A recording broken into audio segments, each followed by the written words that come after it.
It's Mike. We're going to jump into Disco Elysium. Had a little snafu with the first part where was uploading a video to YouTube, and that's probably not the best thing to do when you're trying to stream. So apologies, stream. Just a real quick rundown. Again, since I probably won't put the first little bit back up on YouTube.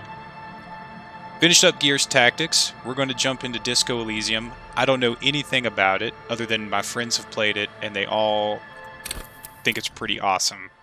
So we are going to see what all the buzz is about. I don't know anything about the game other than the little bits and pieces I've picked up from talking to them, but they really haven't told me that much, which I appreciate. Thanks, guys. So we kind of read through all these things and what they do. This guy is the Thinker. He seems like a Sherlock Holmes equivalent. I think this game, you're a detective and you're trying to solve a murder is what I have gotten out of it so far. This guy seems like a smooth talker. It's kind of what his type looks like, and this is your kind of bad cop. Yeah, I'm going to get what I need through physical force. So I think we're going to play the Thinker, and let's continue.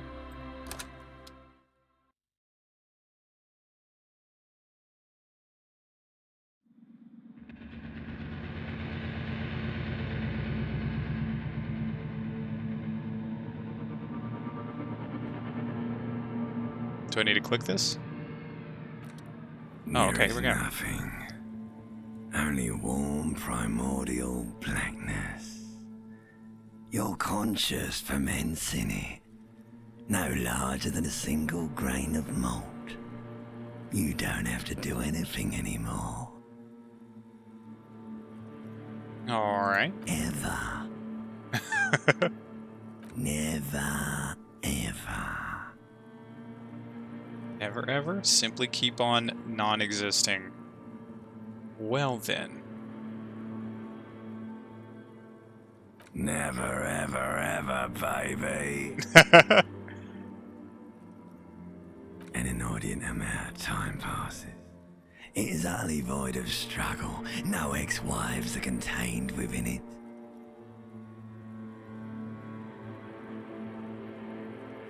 An awareness creeps up on you. A mass lies hidden in your dead angle, soaking in some lurid acidic sauce. It's bloated and shameful, a pool of meat surrounding you. This is a terrible line of questioning, and it will only lead to more awareness of the meat thing. Can you guys hear the narration okay, stream? I go over here to look at the chat so I can... So, no, it looks like I'm looking away, but I'm really looking at you, so... Okay, good. I'm glad you guys can hear it okay. Let me... I've got the chat overlay on my screen, but it's kind of over the text. So hang with me real quick. I'm going to reposition it.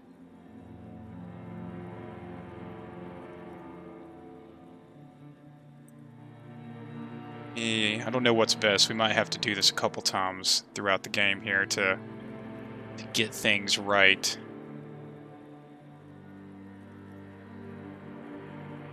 Let's try this for now.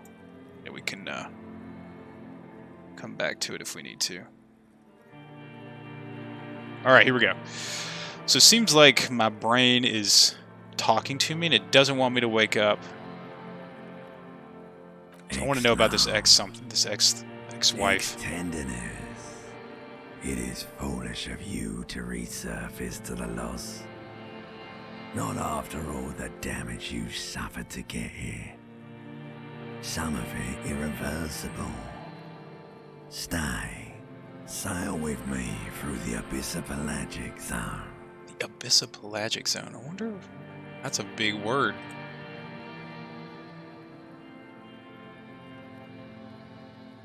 No, I want to get off now. I like pain and burning light. Wanting things from people who don't want to give them to me. Do you really? Don't be naive, of course not. I want to sail the inky blackness until forever ends. I do. Let me off. You wouldn't like it if I told you what was back there. Why'd you think you had to bludgeon yourself into oblivion? Or did you not sense yourself marinating? Poured so much over yourself. Got a bit carried away, did we, Chef? Oh, I feel like this guy did something bad has happened. I don't care, I'm an idiot, a brave idiot. Yes, your one disco mother. Disco mother. Tell me what's waiting for There's me. this giant ball there, in evil apes. And the evil apes are juking it out on the ball. You're one of them. It's basically all just evil apes juking it out on a giant ball. How big is the ball? You can't even make out it's a ball when you're juking it out. It's that large. Oh. How small are the apes? Infinitesimally small. And they're duking it out. I keep hearing about that. About what's that? Vying for resources is a stupid expression. Oh, I feel you like picked this up is somewhere. The part of the presentation you want to take home with you is this. You have to beat the other evil apes in the face. Or you lose. Sounds like he's talking about society. Sounds like something I would do. I would like to do. Let's go. I don't know, when you boil it down like that, that is kind of sad. Yes, it is. And you drowned in that sadness a long time ago. That's true. That's true, Defuncatator. Blood alone greases the wheels of industry. Do you mean drowned? You lost. I wonder what that means. Encyclopedia, medium success. Sounds outside, you recognize it. It's a Corpus Canema motor carriage. I wonder what that little... Is that supposed to be like my brain?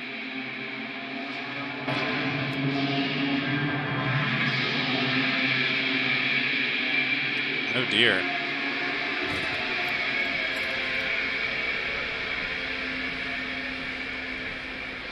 This guy's seen things.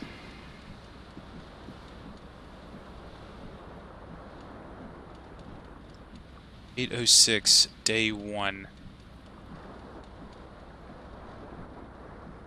Okay. Move that one more time now that I kind of have the dashboard up and I know where I can see what I'm doing. Just doing a bit of troubleshooting. There we go. Let's put that over here. Oh, I don't. Oh, hold tab to highlight. Whew, I heard a sound and I didn't know what it was. Okay. That's. Oh.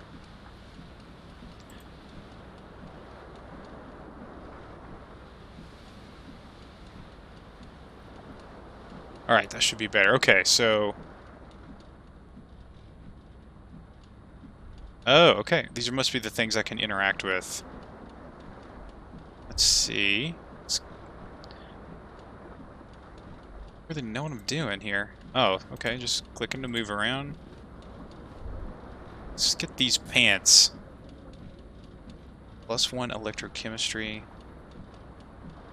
-1 savoir faire. Item granted. Flare cut trousers. These golden brown trousers are flare cut. Normal bell bottom trousers would be boot cut. These are far from normal. They are someone's piss. Oh dear. Okay. Alright. This is it, huh? We're in it now. Let's go ahead and get the shirt.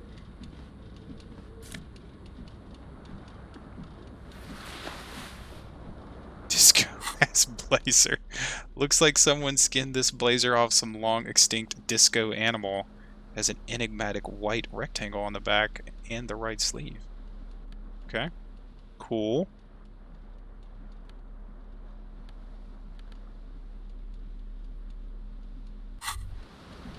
Let's see if I can get my tie.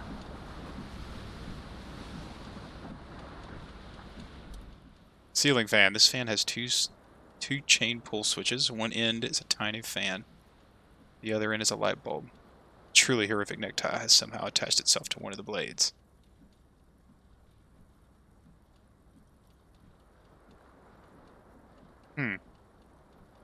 Pull the fan. Blades come to a squeaking halt. Look at that. Chance of success. Whoa. What is this thing? You swoop up and catch the tie, snap. It's released from the blade. Let's pull the fan again. Switch must be broken. Aw. Dang it. That's no good. Okay. Or if that...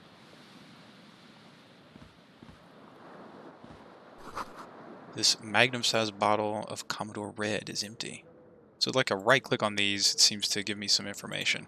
I think. This reel-to-reel tape player is still on, rolling empty.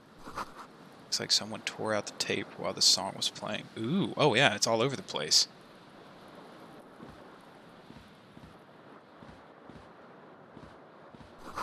Must value privacy. The door has been locked from the inside. Okay.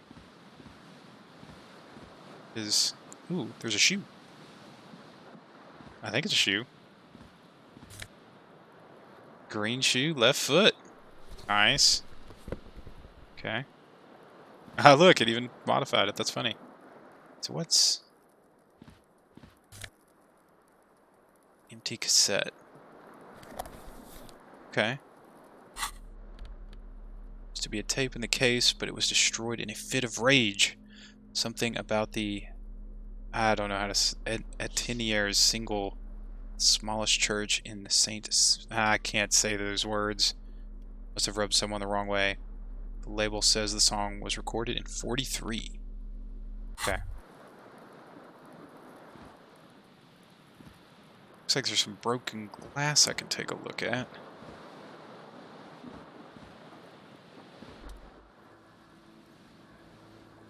Broken window. The window stands broken in its frame. Cold wind blows in. Visual calculus. Assess the damage. Rolled a 9. Shards face outward. Whatever broke this window came from inside. Did I break it with my own hands? Oh, sorry. Sorry, Defuncatator. I don't know. I'm just learning. Fine web of scarring covers the back of your right hand, but none of it is recent. What did this then? More like a projectile than a held object. There are no fragments on the floor. Pulling a tool back after impact. It's just the size of the impact. It is too large for a bullet, yet too small for a piece of furniture. You're looking for something heavy and larger than your fist. The single green shoe you found fits the hole almost as well as your foot. Would also have been heavy enough to throw if thrown with force. Should go outside and get the shoe. Hey, I just got a quest. Find your other shoe. Okay. This thing, is this the thing that you want me to click? You hear a jingle. Keys are clinking in the pocket of your flare cut pants. Fish them out. Reception sight. It says whirling in rags on the aluminum key ring. There is a single key on the ring. The number is number 1. The number 1 is etched on it. It should open the door. Oh. Encyclopedia. Okay, so this is giving me more information about the world because I have that skill. The Whirling in Rags is a hostile cafeteria on the urban coast frequently frequented by dock workers. Okay, cool. I looked at that. I looked at that. Oh, stuff in here. Oh, I've got more stuff. Words fail to describe how rank it smells in here. They should have sent a poet. Let's look at that. Ooh, it's a shirt. White satin shirt. Conceptualization. +1. Suggestion. -1.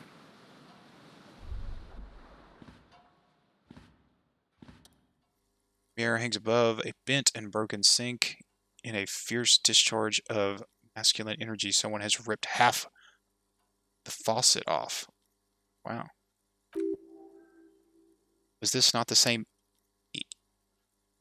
Elin that founds empires and lays waste to cities, viral, uncaring towards the little things? Huh. Is my name Elin? Probably not. No. Hot water sprays from the faucet's base. Steam covers the mirror. You cannot see yourself, just a vague impression of a man. Suddenly, you realize you have no memory of the face that awaits you there underneath the soft vapor. Oh, I don't know who I am.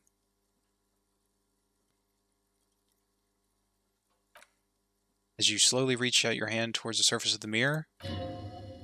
Inland Empire. Oh, what is that?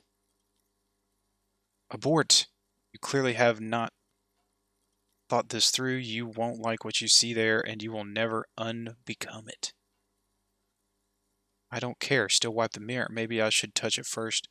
Make sure there's nothing wrong with my face. Nah, we're just going to do it. Behold! He doesn't look that bad.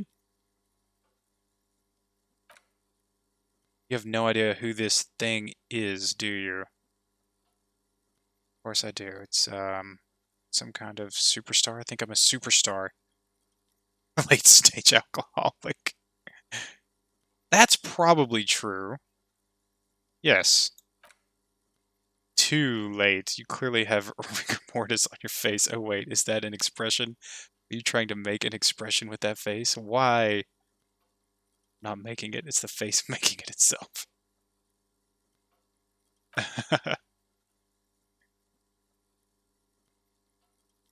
That's funny. Am I talking to the mirror? Is that what's happening here? Am I a human? Can't you? You can't, can you? It's like it's not even voluntary anymore. You have worn that grin into your face and now it won't come off. What does it even mean? What is the emotion you're trying to convey? God, I don't know. It's indescribable. I think it's supposed to look suggestive. I'm afraid it's meant for the ladies. I'm insinuating that I'm vaguely sympathetic. I think I'm sort of pulling it off too, in a sad has-been kind of way. This is hilarious. I have to use this one. Please promise yourself you are not going to try it on any of the ladies, whatever happens. I promise, lie. No one tells me what. I'm definitely picking that one. You liar. You can't even tell the truth to yourself. Go ahead, try something. Encyclopedia. Formidable. Dig deep into your mind to locate the source of the expression. Electrochemistry. Impossible. Attempt to stop the expression from happening. The mirror B for now. This is an even. Alright, let's try that. Check failure. Like the rest of you, it comes from a bad place somewhere in the past. That's all you know for now. Alright, let's leave it be for now. Alright, I just think that just leaves the tub here. I guess we could go back to that. You see the bottles in the bathtub, wine, beer, and sweet liquors. Okay, I think that's everything here.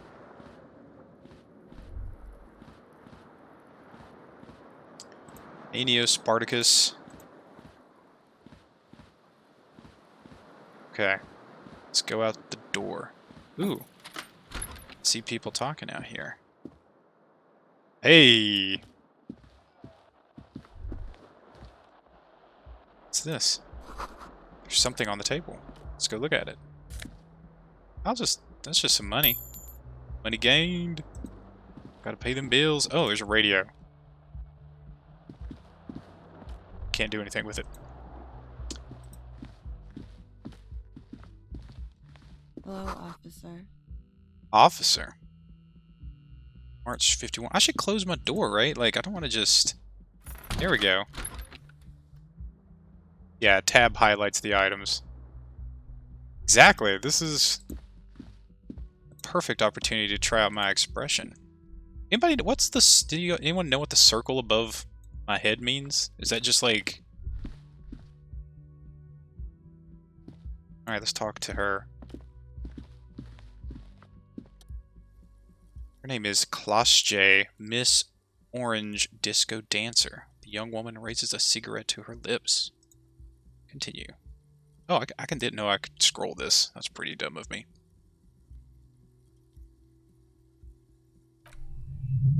Perception. Sight. Her eyes are brown and her face is speckled with birthmarks. She can't be more than 28. I'm guessing these little icons just represent whatever skill is being used. A silver jumpsuit falls off her scale armor, sparkling. This is the sparkle of too many nights out on the city. Scale armor. Huh. Turn your bloated face away from her beauty and just keep on walking. Oh no, she talked to us first. No. She seems pretty perplexed by the question. Wait, I know, I'm a businessman. Chief Executive Officer, right? Then why did you call me an officer? That seems better. Because you're a police officer, sir. Alright, so we're a cop.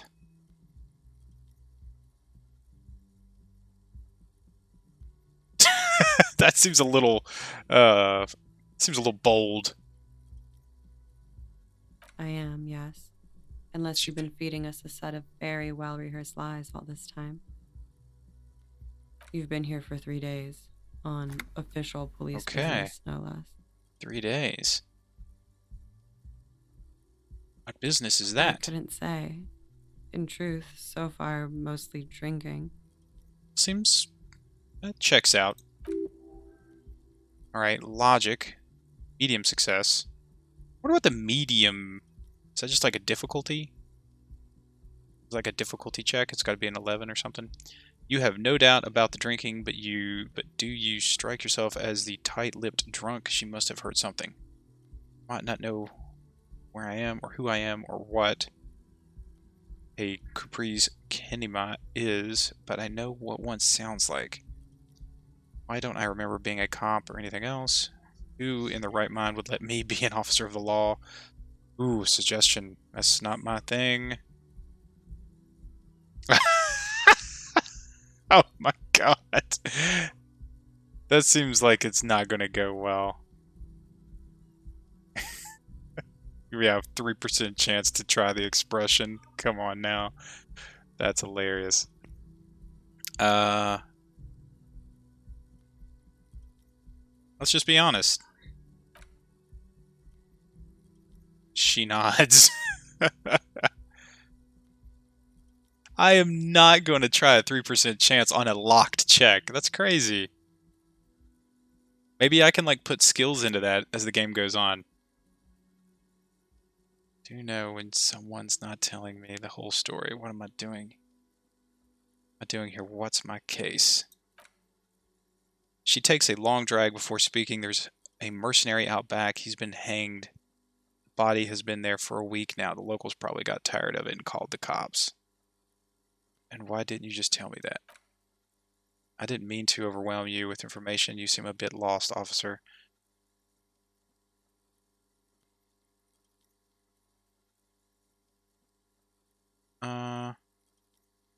Why don't I remember being a cop or anything else? Could it be because of the drinking? Cigarette sizzles. She hasn't had time to put her makeup on. This is her morning cigarette. She looks tired, her beauty waning faster than it ought to at her age. Okay. Let's move on. Of course. Be careful, officer. They don't like the police around here. Ah. Something stirs in you as she's about to go. Call it an instinct, a need. The need to ask questions. It's like you said the word a million times before.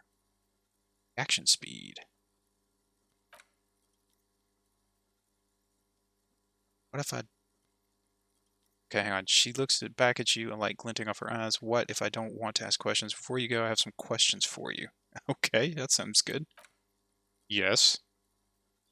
What is it that they have against the police here? What exactly is here? Tell me it's 51 now. Your room is almost next to mine. Did you hear anything last night? Yeah, these all seem like good questions. Alright, so what is it they have against the police? Alright, the dock workers are pretty cocky. They think they're police enough, at least here on the coast. I can't say about the rest of the city. Okay. What exactly is here? Where am I? You're in a hostel, sir. No, where are where in the world? We are in Revicol. Revicol? Revicol? Revicol? Oh, it's going to tell me. Revicol is the disgraced former capital of the world, divided into zones of control under foreign occupation. Oh, wow, that's pretty cool.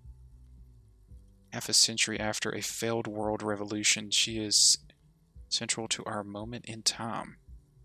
Okay.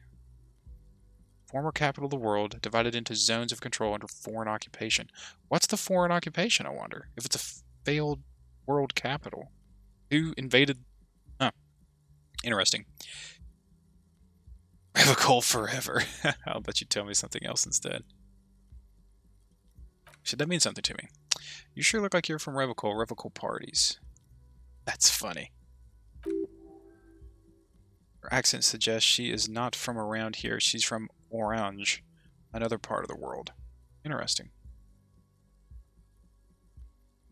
What is it that they have against the police? We did that. Tell me. It's 51 now. It's 51. What century? The current century. And that's what? What number? Centuries don't have numbers. They have names, and this is the current one. Centuries have there been? Civilizations have existed for 8,000 years, sir. So funny. You're right, her expression turned serious. There is nothing funny about civilization. Oh, wow. This is really... It's a take on society, huh? Alright, let's see if she heard anything. There was the usual ruckus. Loud disco music. Did I have any visitors? I couldn't say. It's possible to hear people speaking from over here. It's impossible to hear people speaking from over here. She nods toward room 3. Loud disco music. Oh yes, various artists. Ostentatious orchestrations prime among them. She raises an eyebrow, waiting for the name to connect with you. That, yeah, woo. Less said about 00, the better? I don't know. Oh, ostentatious orchestrations. Oh, got it. Oh, were huge where I come from. I was very young then. Of course, like 7. Life gets hard, she sings, but we go on. Yeah, we go on alright. I don't know about that. At around 2 o'clock, the disco stopped, and there was a change of pace. What happened? A slow, sad song started playing, like organ music on repeat, that went on for quite a while. Some of the time you were yelling along with it. Was I singing this? Show her the empty case. Yeah. Yes, there was a church in there, a really small church, like the smallest, saddest church in the whole world. It was about that, and also, what else? That it doesn't matter anymore, and that we are alone now. It was difficult to tell. The song itself was very quiet and soft, but you sound like a wounded boar, sir. It was hard to understand what you were singing on top of it. I mean that you mean it in a cool way, like a wild beast. Oh my god. That's funny. Yes, it was very cool. It's impossible to say whether she's being sarcastic or really means it. That's funny. Then what happened? Then you started screaming and trashed the place. That's so me. What did I do? Sure I wasn't being assaulted? There's no signs of assault.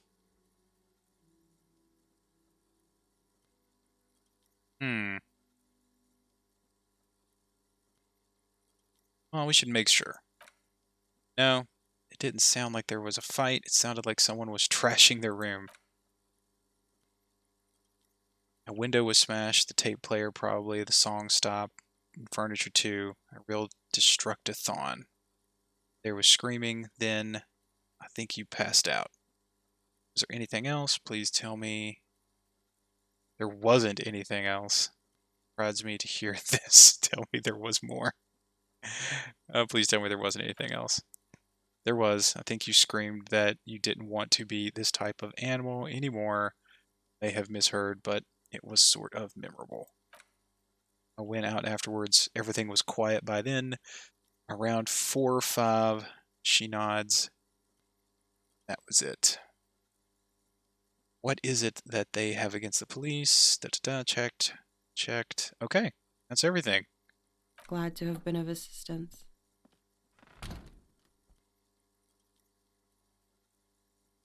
All right. Autosave. Let's see what we got. You can look at the cigarette.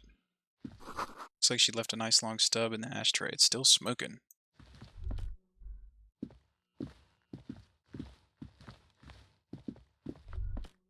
Oh, I wonder if I can like knock on her door or something. It's still there.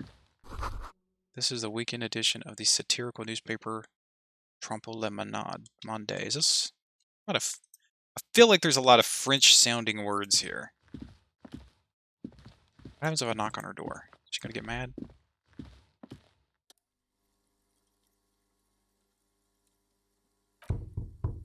No answer. She's probably asleep. I don't want to bother her. She's in the shower. I'm sure I'll hopefully be able to check with her again as I find more information. Morale. Health. Alright, so I've got that. What is this? Oh, this is my journal. Find your shoe. Okay. I don't know. Anything else I need to check on the stream? Or just go on, let's find the shoe. Oh, I hear some music.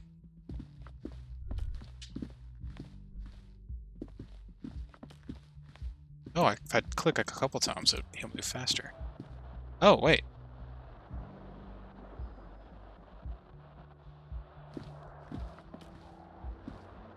Is this a door out? It's down... I don't know which way... Let's see what that door says.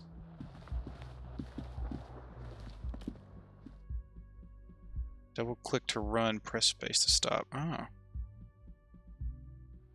What if... The smell of the sea makes you dizzy? There's my shoe!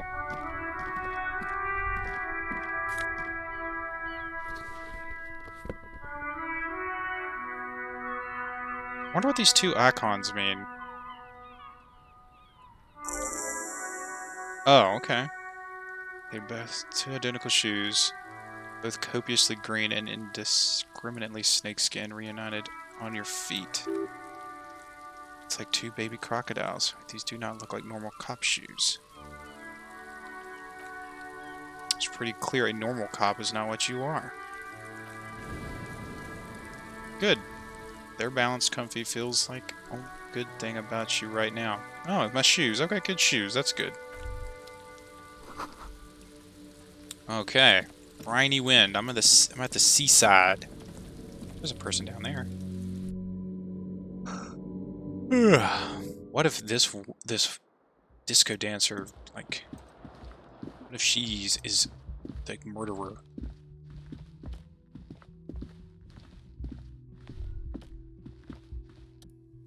Again. Still no answer. Knock much harder.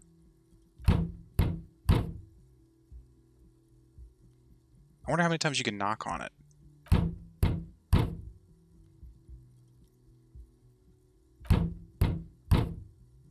Hmm.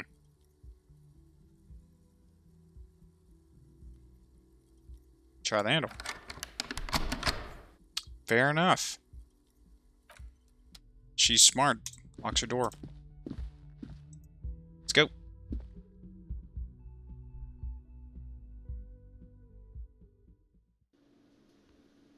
Oh, wow, this is a lot of stuff to click.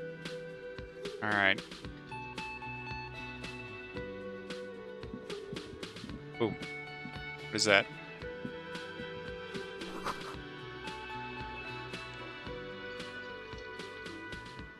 This is where the lyrics would be.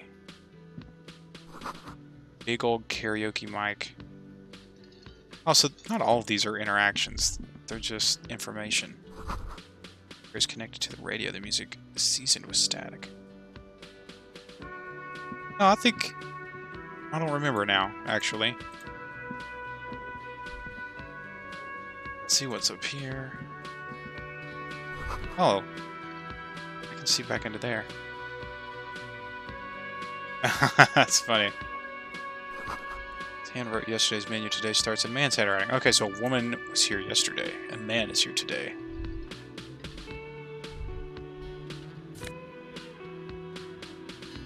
And ossified. Sure, I'll take it. This is a water cooler. Okay, well you are really just see everything, huh? Why did all of a sudden I had a thing above my head? Soft purr of an electric juicer comes from the kitchen. Someone is working. Okay.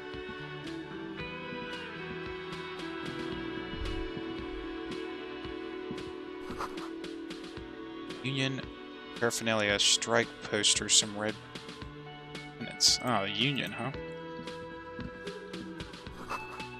Mess hall reserved for Union members. Interesting. Royal pinball machine is unplugged. The theme on that pinball machine is standard royalist theme used on everything from pinball cabinets to full flavored cigarettes. What are its hallmarks? Cling to a picture book version of the past century, waiting for the king to come back, cast out all the profiteers and homosexuals. Basically, imagine a yellow plastic crown with liquor brand embezzled on it. Where do I get such a crown? The idea of the king and a century gone is pretty fascinating. Yeah, that's pretty cool. Sentiment is called anticentennial nostalgia. Mining for a time before the turn of the century. It's common even now after 50 years. Is this ticking down in real time? Is this... like, do I need to be... am I on a timer?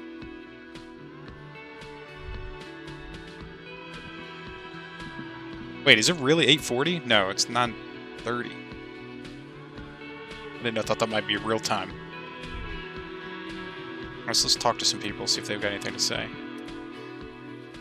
Spectacled man, his orange bomber jacket, is tapping his foot on the floor. Looks like he's waiting for someone. Oh. He's looking for me. Sleeve of his bomber jacket as well. It's on its back. Same animatic white rectangles. Sure, I'll shake his hand. Hello, I'm Kim Kitsuragi, Lieutenant, Prison 57. You must be from the 41st. Alright. Time passes with dialogue, okay. You realize he is waiting for your name. I don't know my name. Invent a name for myself. Well, he's gonna know my name. I'm not gonna lie. But what if it's a cool name? Okay. Conceptualization makes you squint your eyes. Your name should be deep gold and orange, like a forest fire looming on the horizon, but mixed with the stench of liquor rising from your breath. You're 2 steps closer to it, but then you are still many to go.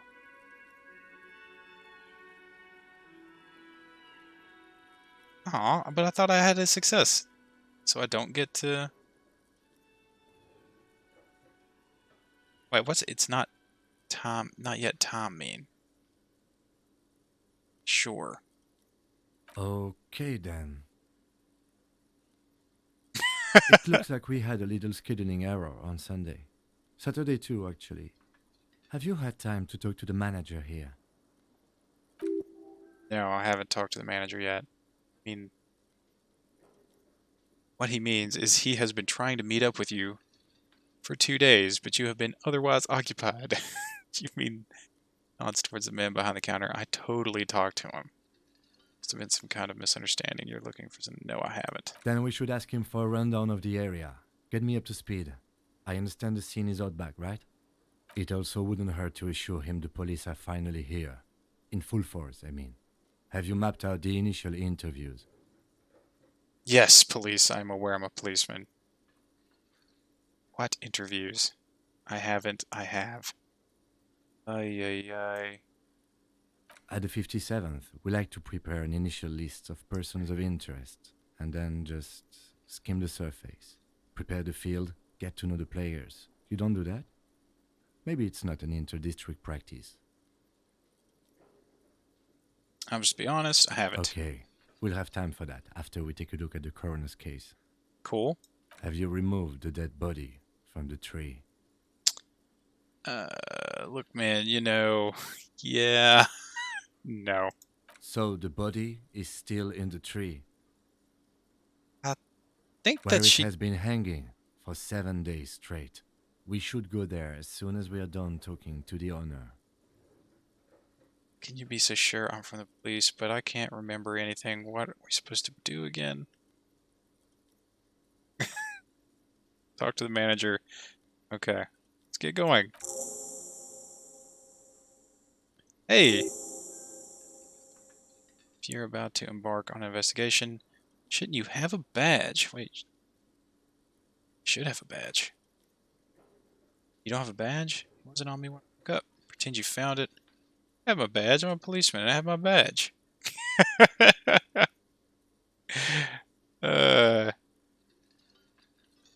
Sure. That seems fun. Oh, there's a much pause, then he continues, obviously relieved. If you didn't have your badge, then it would be very... Oh no, you need to report it on my shortwave. But since you do have it, we can go straight... No, that was a mistake. So now I gotta report my badge missing. Okay. Maybe I can, you know, get a shortwave radio and just report my badge missing. Is that it? Is that the shortwave? Inspect the victims. Report your badge missing. You need to report missing badge. Okay, so I can do it when I get there. What is this? Oh, I was wondering what this was. What is this? Is this like the skill tree, huh? The Empire. These are scary looking. Okay. Do I don't know when I'll have to come here. I'm just gonna wait. Let's see. Alright, so we've talked to him. I don't see anything down this... Oh, there's a guy. There's some stuff. Bottle of rum has been knocked over. Beautiful dark liquid spilling out. That sugary black rum stain on the counter makes you teary-eyed with joy. It's almost touching how syrup and sticky it is. How long have you been up already? Pretty long, it's drink o'clock. Not now. Oh, it's like I'm talking to myself. That's funny. Oh, excuse me. Do you have something better to do than lust for sweet syrupy rum and lemonade? With a twist of lemon, maybe lime? Maybe. Who cares? Just rum. Yeah, I should. Oh, finished thought. That's funny. I like how the music like kicked in right when I clicked that thing. Let's talk to this guy. Sleeping dock worker. Alright. Colorful piece of plastic is dangling from his carabiner. Makes your fingers itch. Lieutenant, who is this? Pick up the pills. Suspect a piece of plastic in his carabiner. No idea. Looks like he works for Wild Pines, the logistics company who operates the harbor. Possibly because there's a strike going on in the harbor, there's not much to do aside from drinking and sleeping. The man does not mind. You probably need them more than he does. Inspect the plastic carabiner. It's a dock worker's ID, doubling as a shift card and job permit. A young, able-bodied man stares back at you from photo. Santiago S. John.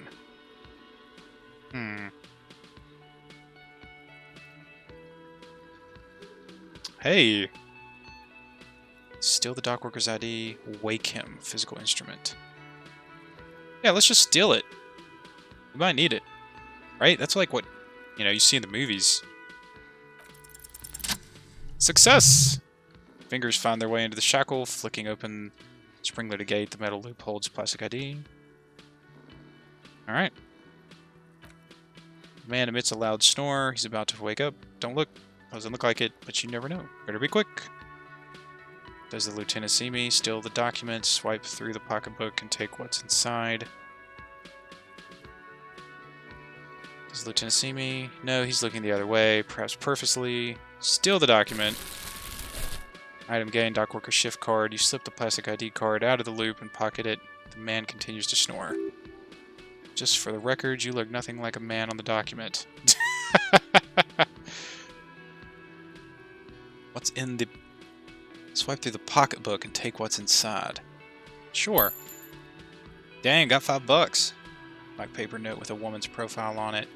Seems like this woman lived centuries ago. Note says 5. Feels nice and greasy. Alright, let's do it. Leave.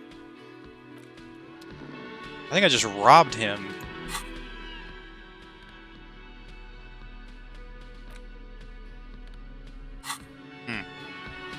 It's not sounds like something that probably as a cop. Probably should not have done that. Alright, there was a woman over here. Now, can I actually control this other guy in my party? Hello, sweetie. Alright. Wait, who's Sweetie? Is that me? Like me? Why? You are, officer. Can't control him, okay. Does that just talk to him by, like, clicking his portrait or something? I'm no Sweetie, look at me. Maybe I am. And have you found anyone to be sweet to? Aww.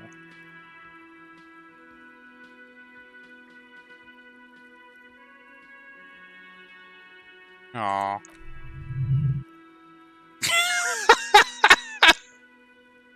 That's funny.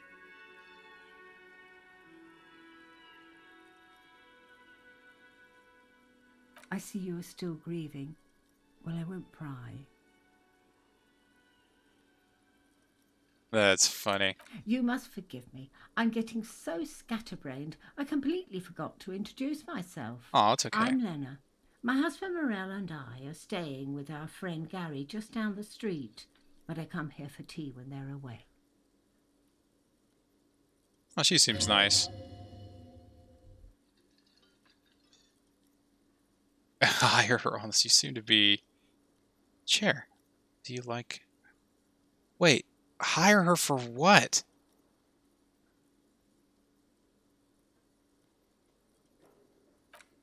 Yes, dear, I'm a paraplegic. Someone with limited or no ability to use a lower half of their body. Paraplegia is caused by spinal cord injury like falling from a height or a grenade explosion. Gosh, why would you ask her that?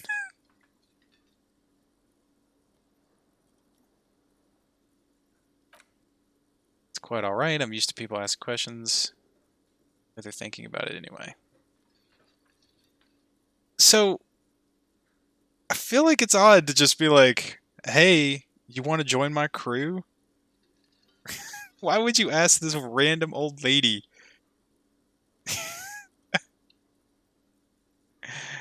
Oh my gosh. I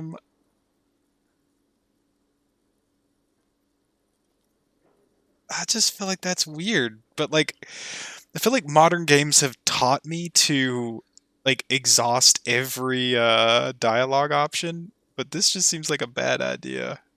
Like, what is happening here?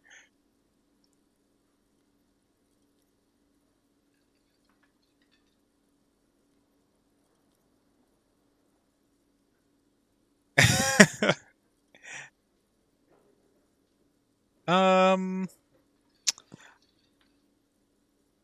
I'm gonna just. I'm gonna leave this alone for now. Oh, she knows who I am. Seems to. Unless I told her I was a cop.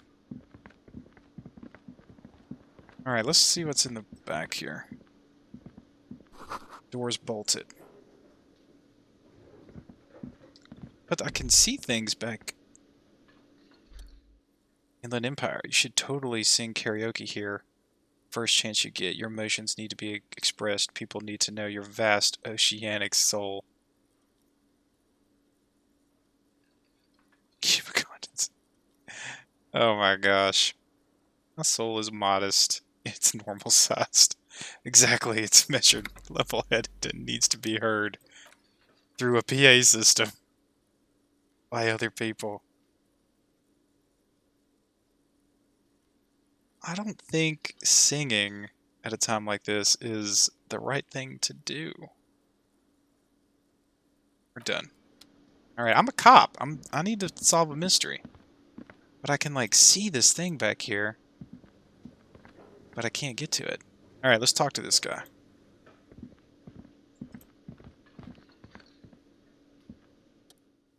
So is there anything, like, I'm really missing, stream? Or do I seem to have things under control?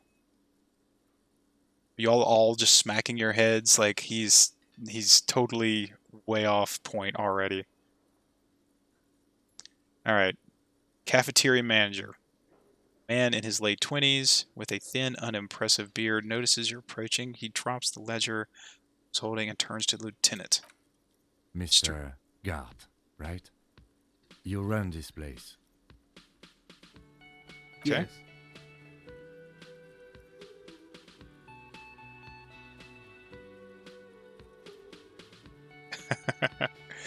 He responds tersely. I am Kim Kitsuragi from Precinct 57. This is an inter-district investigation, so joining me from Precinct 41...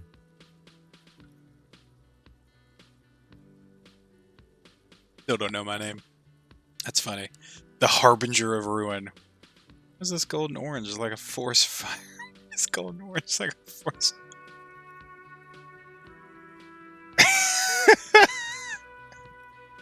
What is golden orange like a forest fire but smells like liquor? Okay, yes. Are you kidding me? No, man, help me out. What is golden orange smells like? Just give him something to say something. Let him. Right. Now, I know it took us a while to arrive Oh at the my scene. gosh, this is It also hilarious. took you a while to call us and report the dead body. It was you who placed the call, yes? No, I only just got here. It was probably Sylvie who called you. She usually works the bar here. I'm only temporarily taking over her duties. Do you have her number? As a matter of fact, I do. Alright.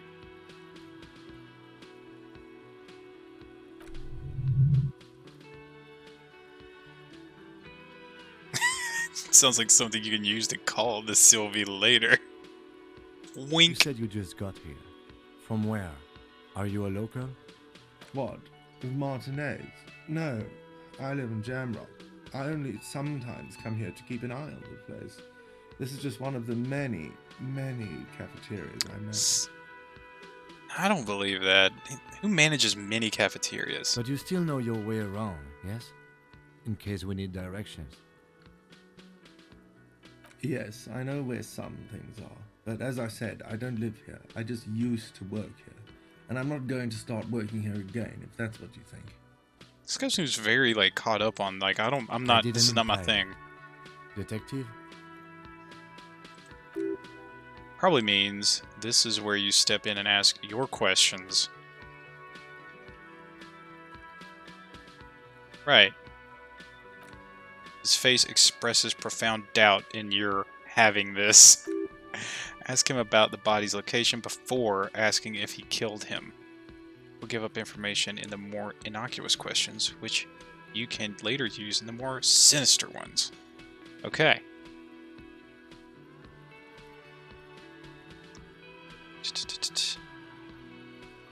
So... Oh, actually...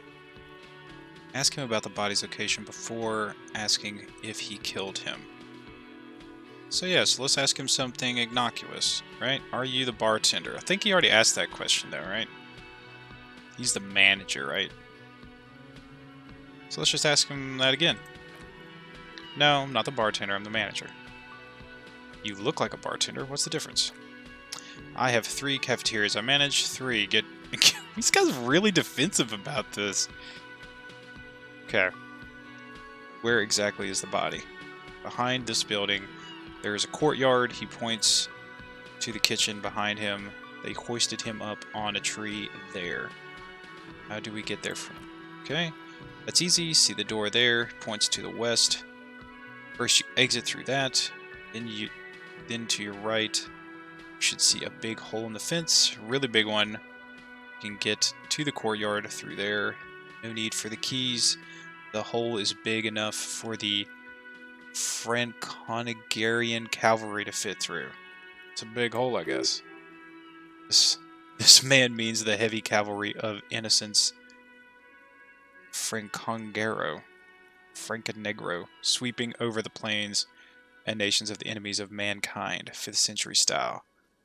Unified currency and the concept of cool came in their wake. Oh, okay.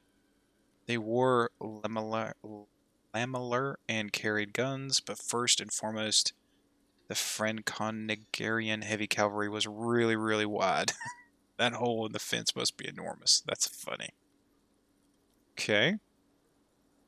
Why did Sylvie go away? She went away because none of your business. Whoa! They not been telling you.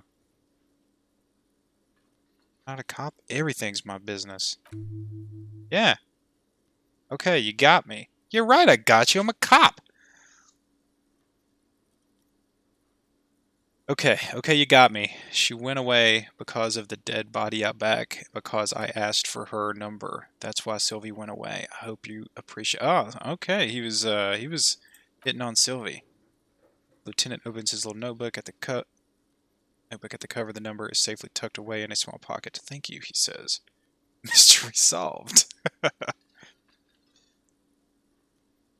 Didn't go well. I asked an employee out. She didn't want to come. I felt obliged to. It was a bad idea. Now what is so fascinating about that for you? It's got nothing to do with the lynching. This stuff gets on my nerves. I'm a feminist. I guess I like to be thorough. Everything has something to do with everything. I don't know. Just went for it. You're right, I probably shouldn't have asked. I guess I like to be thorough. Good for you. Is there something else? Alright, who killed him? I don't know. Killed him. I'm not the police. That's your job. This is it. He said they hoisted him on a tree. Who is they if he doesn't know now? If he doesn't...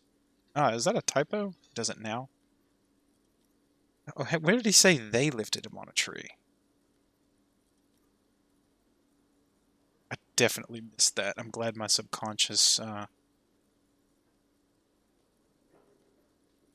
Yeah, right there. Behind this building. Where's the body? They hoisted him up on a tree there. Good job, subconscious. I hope you do that for me all game. Before you said they hoisted him up on a tree, who did you mean by they? Oh. He's a bit surprised you caught that. People are saying it was the union dock workers. That it was a lynching. Exactly is saying that.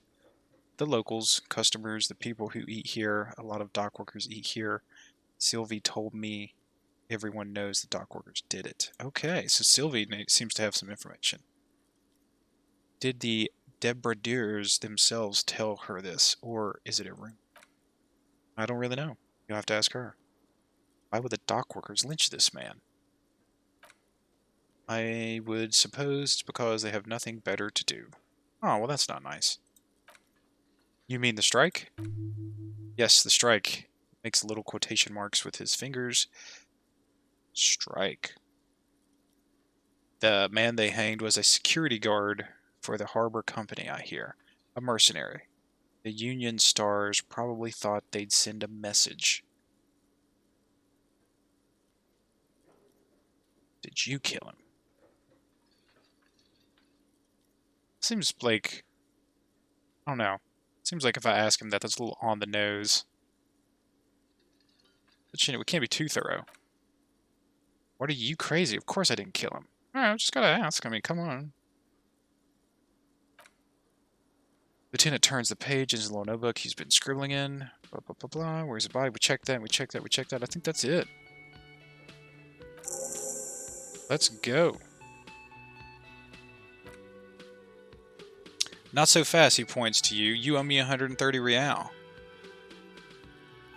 What's real? I don't know, you shit. That's an even 42% chance. I'm guessing real is the currency. Let's just try to slip away unnoticed. Bam! Deuces! As you blow this joint behind you, a whiny voice shouts. Real mature, man. Mature.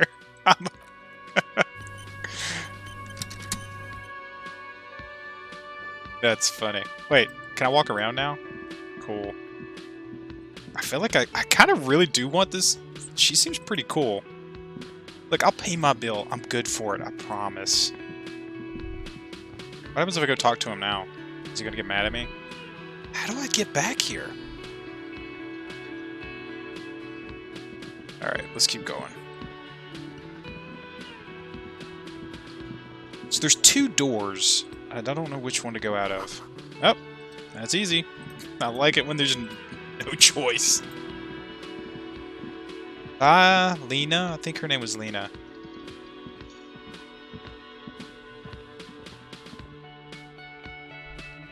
Got a pretty cool little beat to it. Alright, we're outside. I think he said to take a right. He said to take a right. This is a preliminary inspection. Need to suppress the urge to throw up and approach it. Made the call reporting the crime. Call Sylvie using Kim's shortwave. Ask whether she made the call. Okay. Where is... Can I get your radio, please? Yes? Tell me about the case. Literally anything. I can't remember a single thing.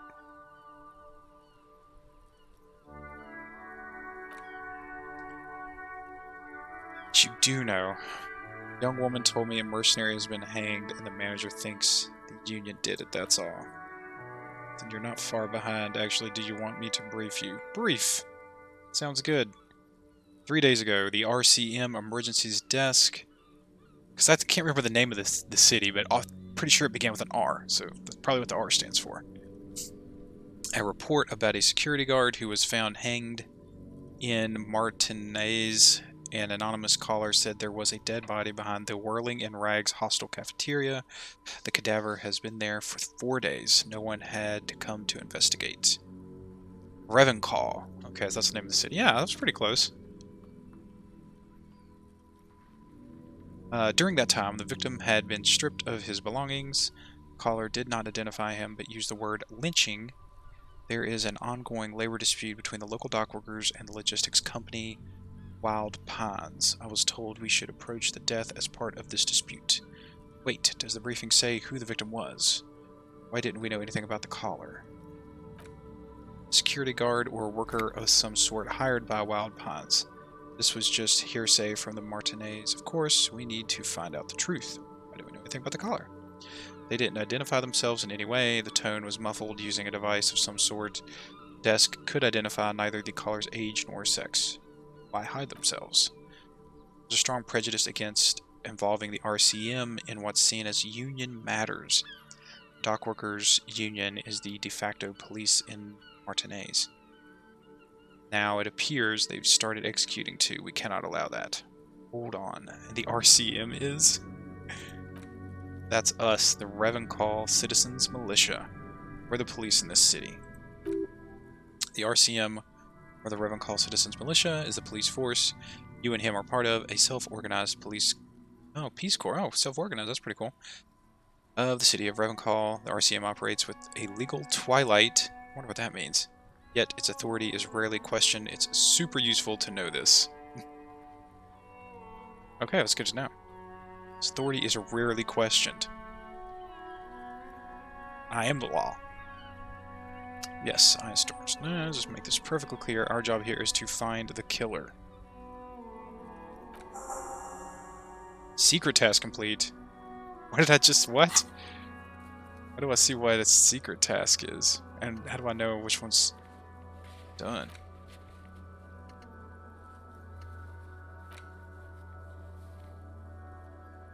These police officers get briefed about the case you're given. Sometimes they forget the briefings, though, and need to be briefed again. That's funny. Okay. I like that you can open that up in the middle of the dialogue.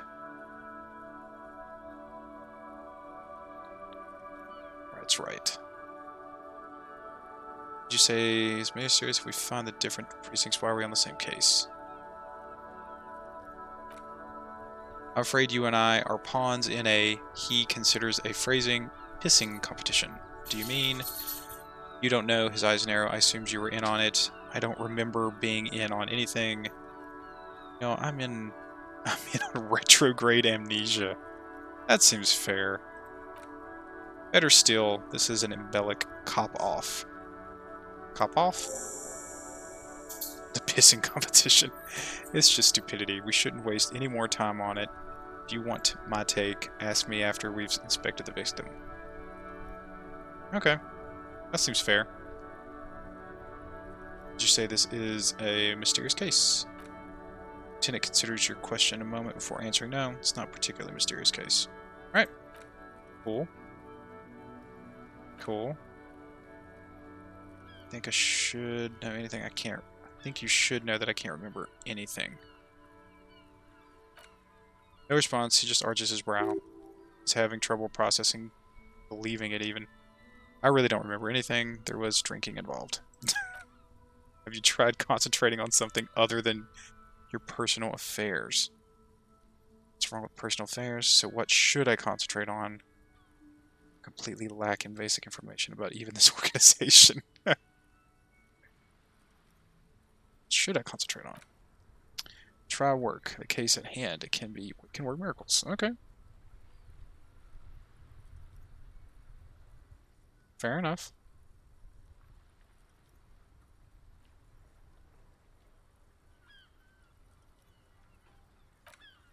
I just wanted... I feel like my cop friend should know I can't remember anything. Focus on other people's troubles, not your own. Okay, cool. That seems fair. Oh, I was hoping I could use your radio. It must be somewhere else, though.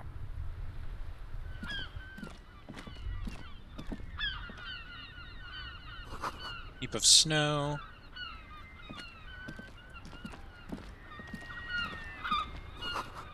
Street sign. Oh. Hey, that's not nice.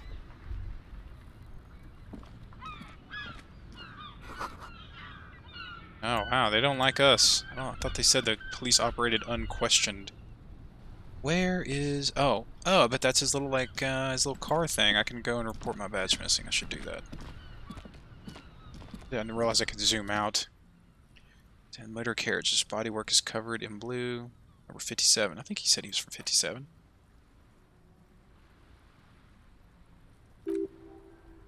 This must be the infernal machine that tore you from oblivion. The door. The cabin, you are welcomed by a set of steering levers. Not even a wheel, it's got levers. A radio microphone on a hook. A toolbox under the seat. Soft glow. Fuel preheater gauge. Scent of leatherwork. and heavy fuel oils washes over you. Pick up the radio, pull out toolbox. Just pick up the radio.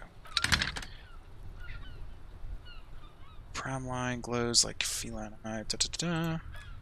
Soft purr of electrical kittens, radio waves cast far and wide over the metropolis. A woman's voice greets you through the static. This is Precinct 57. How may I assist you? Hello, please assist our colleague from 41. Putting him on. Operating the radio easy, just be confident you've probably done it 1,000 times. Delta 10, this is Firewalker, copy. This is the Officer 41st Precinct speaking. Nice to meet you. This is Officer Alice Dimitri, Precinct 57. How may I assist you? Under this green prime line, a yellow saved button catches your eye. I wonder Kim's default radio station is. That's funny. Could you connect me to the 41st Precinct?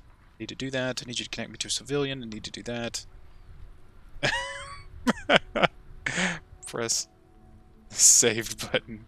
No, let's do this first. Just a second. She puts you on hold, static crackling softly like a bonfire. After a while, you hear an old man greet you from the radio. His rattly voice is oddly familiar. Jules Perdue, 10-2, 10-5. This is 41st. Come in. Over. Man uses relay code. You got this. You're a cop, and cops know relay code. 10-4, Station 41. Got urgent business. 10-4 means message received. 10-5 means relay message. What's your status? Over. Just reporting in. Over. Well, I don't know all these codes. Need to report my badge missing. This might sound odd, but there's personal details I'd like to discuss. His ass go wide, but you said... Never mind. 10-9 over. My badge, I can't find it anywhere. Basically, it's gone. 10-4, message received. This is a very serious situation. I need to 10-2-2. The captain, over. Is it him? Jean Vicamere. A dry voice asks in the background, what does he want? It says he lost his badge and needs to report it. He what? He lost his badge? Say nothing. Who lost his badge? Ah, everybody's getting in on it. Chester McLean. Oh. Mullen. Must be my, maybe my name's Dick Mullen. Jeez. It's Officer Dick. He tries to speak through laughter. Mullen from the bestseller Dick Mullen. Aww. I guess that's not my name. Dick Mullen is not your name. It's the name of a fictional detective who would not lose his badge. Defend yourself immediately. They're laughing at you. Come on, operator. Tell him that's funny. Ha ha ha. Officer has lost his badge. Ha ha. Like I'm the first cop to ever misplace his badge. Can't we just move on? I want to get it reported and be done with it. Huh.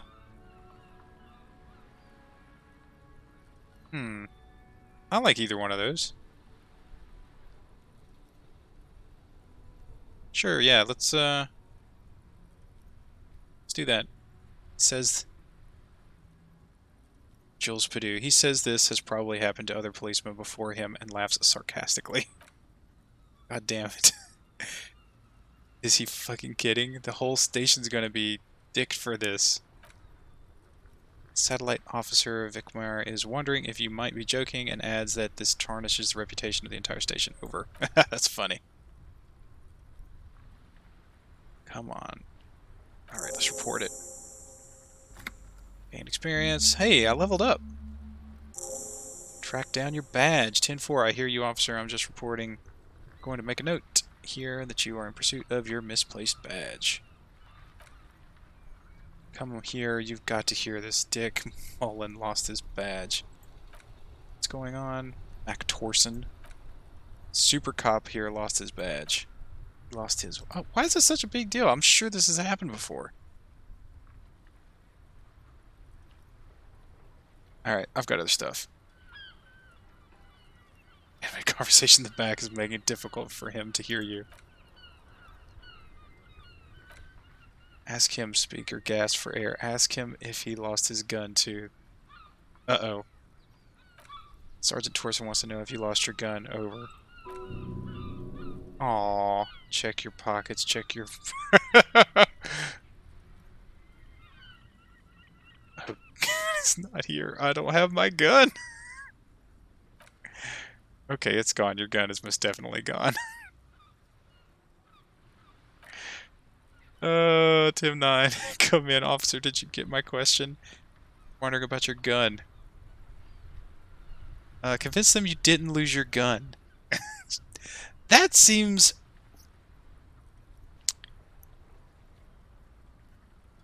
Wow. It is very embarrassing to report your gun and your badge missing. And I feel like I could beat, obviously I can beat this check. As a cop, I feel like I shouldn't. I should be honest and say, yeah, I lost my gun and my badge. I don't know. I guess my question, if you guys have played the game, if there's a check available, like, should I use it?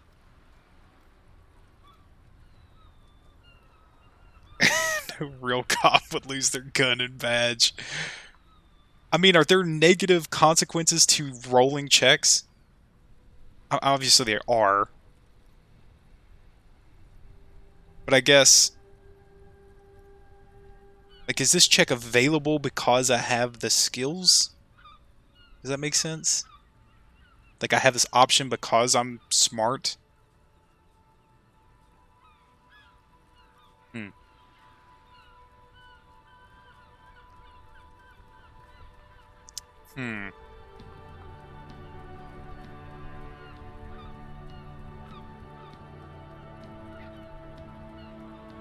Okay.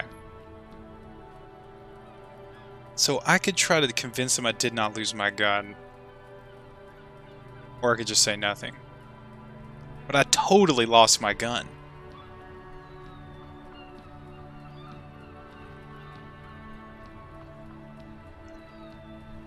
Alright, I'm going to try to convince him I didn't lose my gun. But then I'm lying. I'm lying to my other cop people. And I don't want to get them in trouble. But I'm already in trouble. I don't know what to do.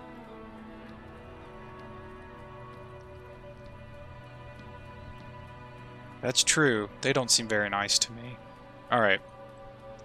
Let's see what happens. Success! Lying over the phone, it's easy. Just say it's like in... say it like it's the truth, and then it becomes it. No, of course I didn't lose my gun. He says he didn't. And God for that, that would have been a nightmare. I don't even want to imagine the poor prick who has to relay that kind of news to the captain. Losing his badge is bad enough. Tell him to find it fast if we can't have some gangbanger running around with it. We're glad to hear you've not lost your gun. Wink! Do you need further assistance? 10. See if there's anything else they can tell me. Wait, before you say anything stupid, think it through. Information, not fear. Be smart about this. Ask if he's there alone.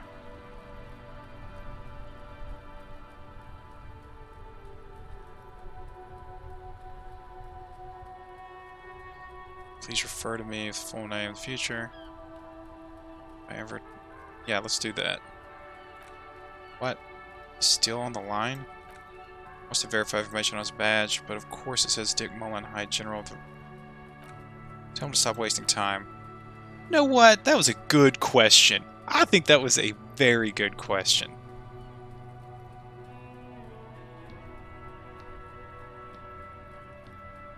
Alright, whatever. These guys, I'm not going to get any information from these people.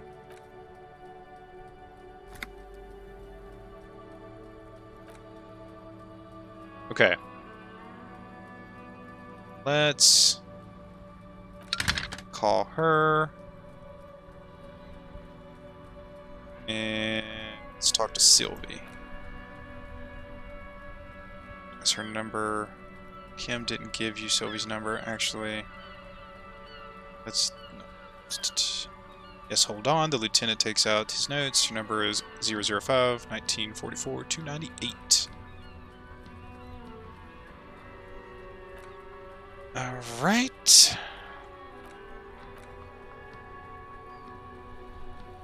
Patiently wait. Slowly begins to tap a little rhythm with his right foot. She finally returns. I have Sylvie on the line.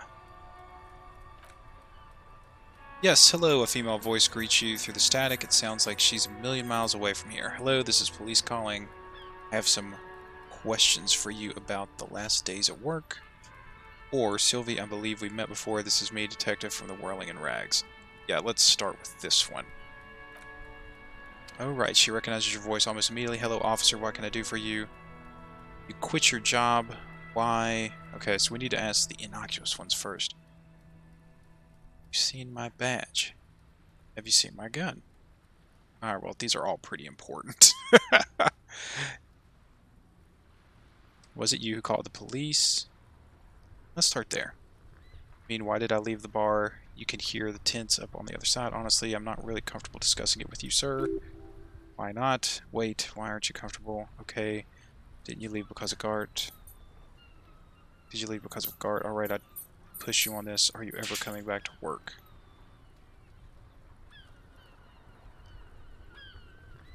Well, we know that Gart hit on her.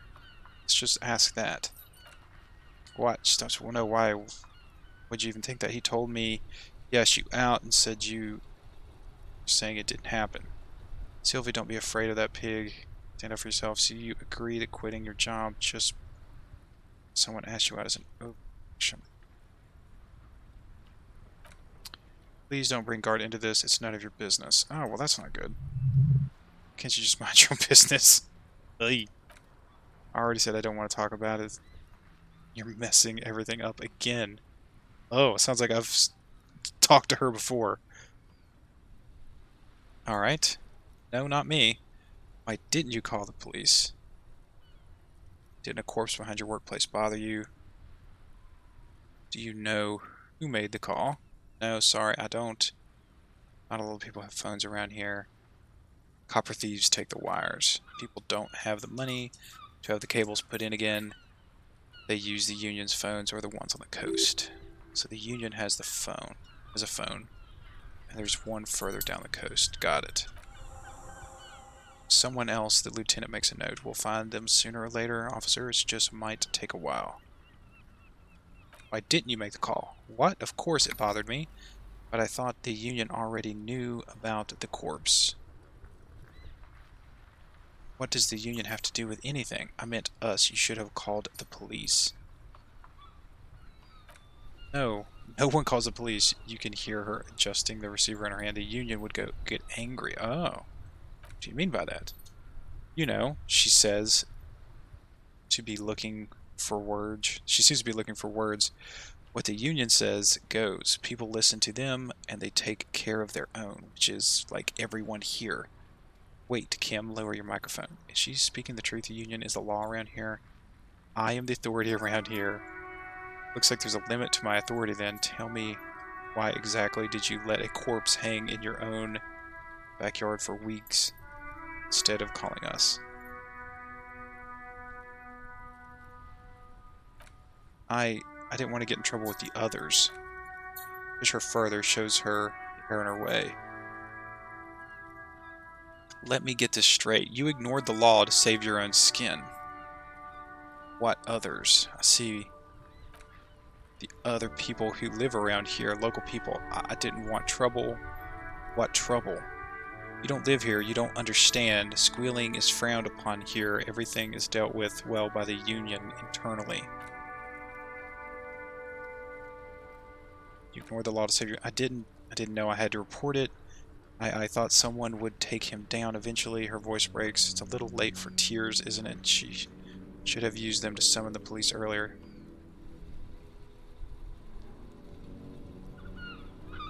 Yeah. I almost hear the girl getting smaller on the other end of the line until she's almost drowns in static. Alright, next question. You see my badge? Yes, I know who you are. You're the police officer, the law. Wait, how did you first learn I'm a police officer? You told me back in the whirling, you told everybody, showed us your badge. I don't need to hear about it anymore. Oh no, I haven't, sorry. Real policemen have uniforms too, by the way. Where's yours? Should really look into that. Kim doesn't have a uniform. Seems real to me. Let it slide. I don't need answers for every little thing. He's in plain clothes voluntarily. It's different from not knowing where your uniform is. Have you seen my gun? Please no, not this again. Everyone saw your cool gun, detective. This sounds hilarious. I'm just going in that cafeteria like, I'm a cop! Here's my cool gun! Sends me on exasperated. Oh my god. You were trying to impress some people with it. Everyone was eating, and she stops hesitantly. Not sure if she should continue.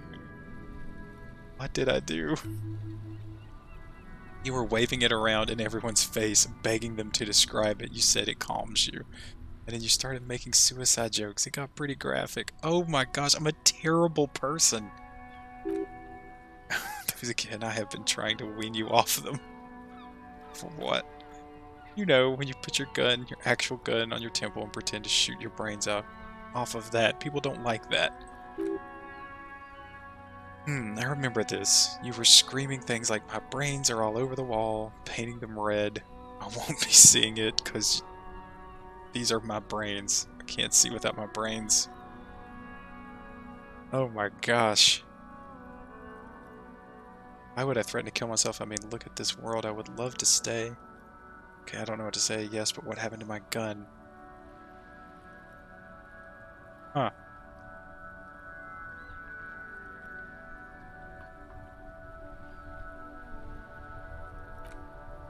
Silence at the other end of the line. Why would I threaten to kill myself? I already clicked that.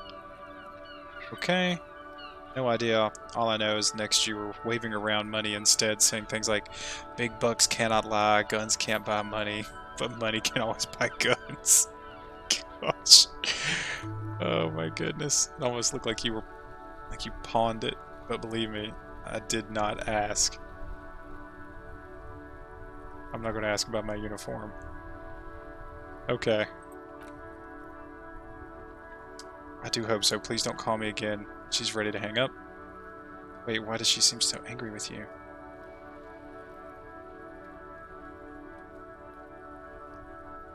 Sure, let's roll it. I failed. No, she doesn't have a problem with you. It must be someone else. She's angry about some other guy, like Gart.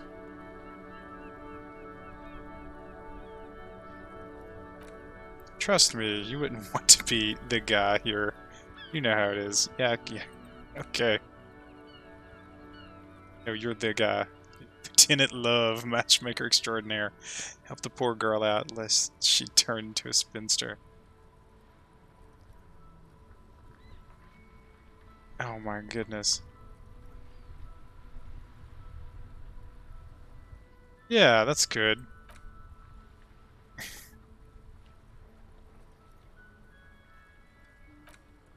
Have to act, Lieutenant Love. You have to calm the hysteric down. Tell her you've got everything under control. Then go and have little boys talk with Guard himself.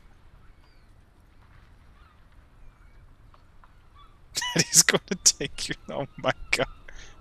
To say any of those things. Refuse the love quest, although it's wonderful. Okay. Sure. Are you still there, kiddo? I've got everything under control. Oh, what? Oh, I didn't realize that's what it was gonna do. Oh my god. I didn't know this is what was gonna happen.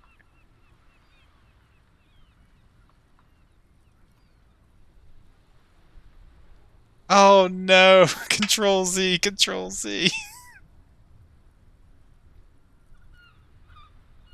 I didn't realize. I thought it was like gonna. I was. Car rattle trouble under the sheets. No more Papa's got. That's big pop. Oh my god.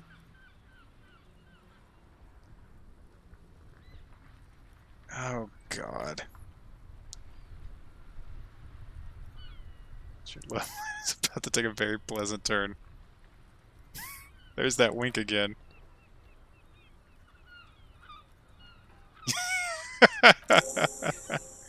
Talk to guard, Lieutenant Love.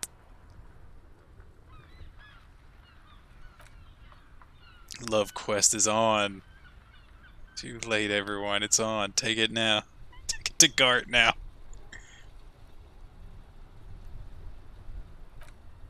As always, it's DJ's Mesh and Facio, and you're listening to Speed Freaks FM. Oh my gosh, that's funny. Right away, the lieutenant reaches into the cabin, turns off the radio. He's not looking at you as he says, "Someone must have been messing with the radio. Maybe it picked up a random frequency."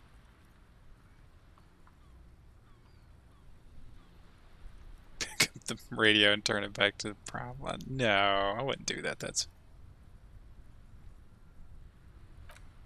Oh, it's, go for it. Turn the radio back on while it's still on screen. Pick up the radio. Right, you don't want to get into this, no problem. Yeah, it's fair. No, nothing to get into, really, but sure. Let's focus on the important thing. Okay. Alright, I think we've talked to everybody we need to talk to. Da-da. Do we need the toolbox?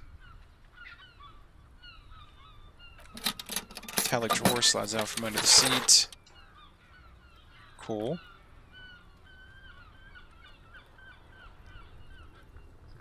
Take the pry bar, take the rubber-handled chain cutters.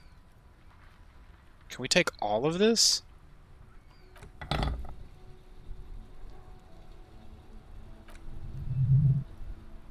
Might as well, right?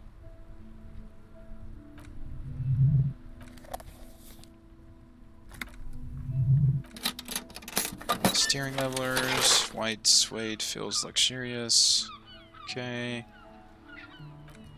As you tap the gauge, indicator pin jerks as it's startled. It's in the large orange sector indicating the engine is warm. Next to the gauge is a red switch labeled heat. There's no use, press the heat button. He says, and jingles his keys, it won't start without an ignition key. Good to know, we're not going anywhere right now. Alright. I think I leveled up. Level up. What do I do now? Is that leveling this skill up? Do I have like a point I can spend anywhere? I think that's what that means.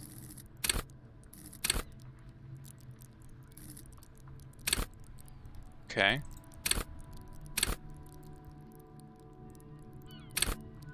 So now would be a good time to like figure out what these things do. Hunches and gut feelings, dreams, and waking life. Interesting.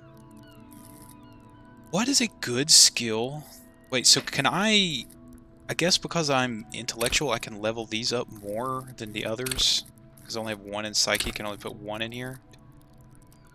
Is that... am I understanding that right?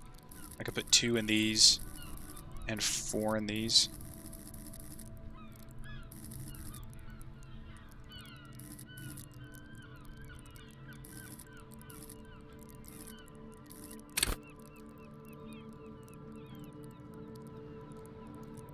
Do you guys have any recommendations, chat?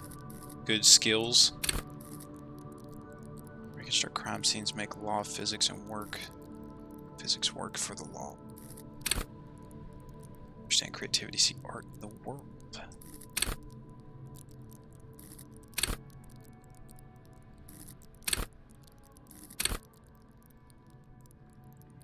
Ooh, assert yourself. That's good. Not encyclopedia. Start with one encyclopedia.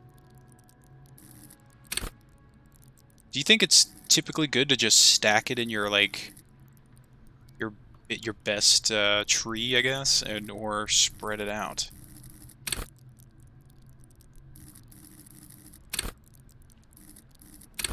Do like visual calculus. That sounds really cool.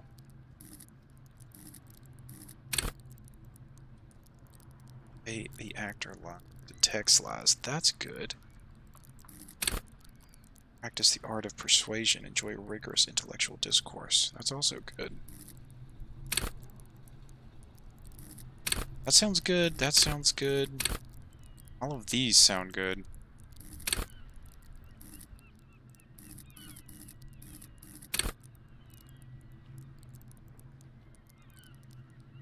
Play the actor, lie and detect lies. Just the art of persuasion, enjoy rigorous intellectual discourse. I like that. Let's... Do I want to take that or do I want to take this visual calculus? That just sounds so cool. Oh, info. Cool for forensic scientists, tactical fighters, and math-minded people. That's a lot. Cool for creatives. Undercover cops. Trivia freaks. I do like trivia. Wonder what happens if you level Encyclopedia all the way up, how much extra info you get. Alright, let's take visual calculus for now. Cool. Accept changes and close. Leveled up. What do I have in here? I picked up that ID card. I've got this. Okay. Oh, tools. Okay, I've got those tools. That's good to know. And I've got quests. Hissing competition. Okay. Track down your badge, track your gun, talk to Gart, Lieutenant Love. Alright, chat. Should I go talk to Gart right now, or should I keep going to look at the body?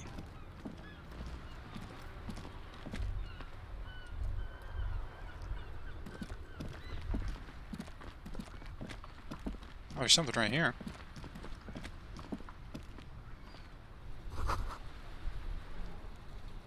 Track the pavement. Damage looked like it could have been caused by an earthquake. Okay, cool. Just bench.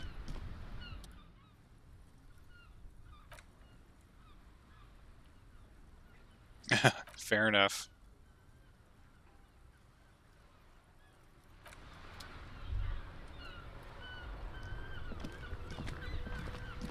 There's a fountain-looking thing. Ancient fountain. Okay.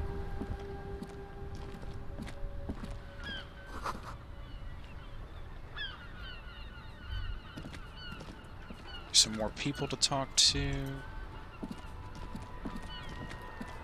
What's that? It looks like kind of like a newspaper place. Mail collection box. 2 bullet holes in the front. Faint sticker on the side reads RCM Emergencies Desk. Number 8, 102. Slogan: Mankind be vigilant. Good mail delivery box. Yeah, good mail delivery box. Good job, buddy.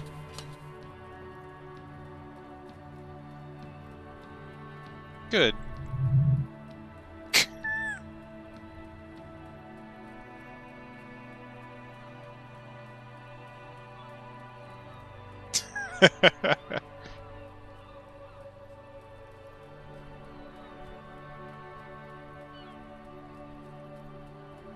Oh, I did not. Oh, man. I didn't mean to do that. I wanted to be there for the mail collection box.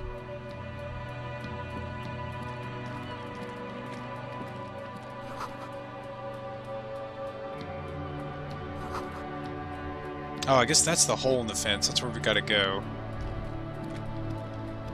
Oh, wow, there's a lot of stuff out here.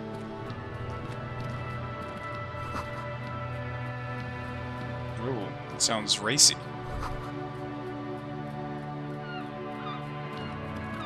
Oh, man, I had a little thing on my head.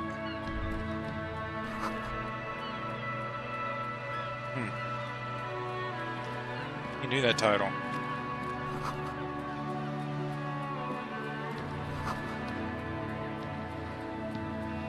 Okay. It just seems like a bunch of random stuff. Is this what I'm getting because I have the encyclopedia ability?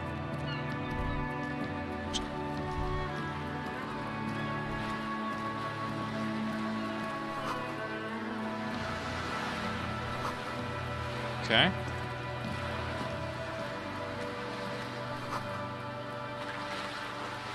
More trash. Ooh, that seems cool. I wonder if I can look through those things. Coin operated viewer.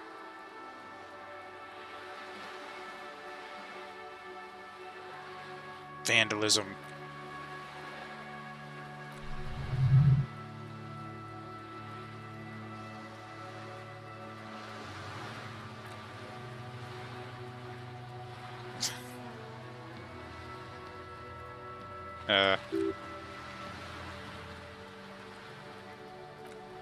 Under the graffito, it's a sea of blues and grays. Behind the water lies a coast studded with concrete and reeds. On it, a church on stilts. Lanky, weather-worn wooden planks and an X-shaped cross topping its tower. You know, this is the Star of Perkinosis or Chiro. Central symbol of the Perkinesian Church. Star, great moral height to be strived towards.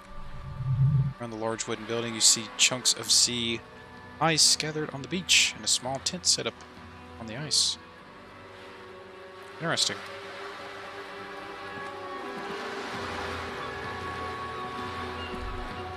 What is that thing, I wonder?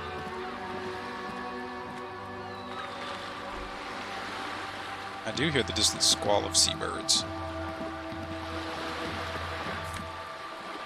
Oh, there's just money there? Okay. I don't know what that was, but I'll take the money.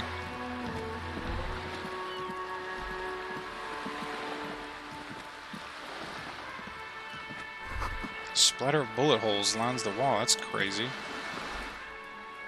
The sight of the bullet holes stirs something in you, making you forget the lieutenant's surname. Kim, look, bullet holes. Where? Point to the chips in the wall. Someone has been shot. We're cops. We should solve it. There, he looked at the wall. Those are old. What do you mean old? Bullets were fired during the revolution over half a century ago. They do not warrant investigation. What can you tell about the revolution? Not much. I don't have a fresh perspective on it. Shall we go? Interesting.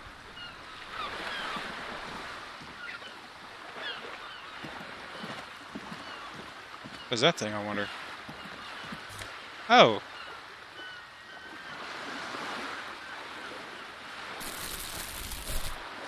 I can collect the trash!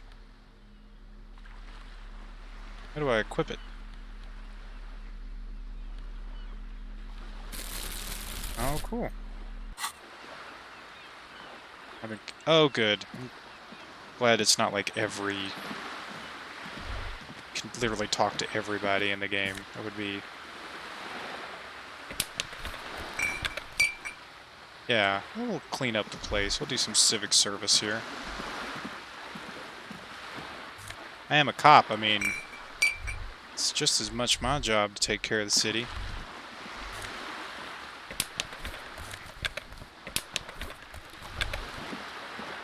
The question is, what do I do with it once I've got all the trash?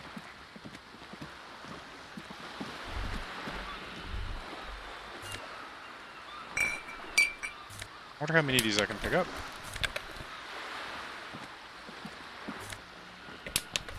Is there anything in there? Oh, cool. I don't have to go all the way down there. Alright, do we see anything else? Oh, there's trash. There's a piece of trash. Come on. See if there's... Oh, there's a bottle. There's a bottle.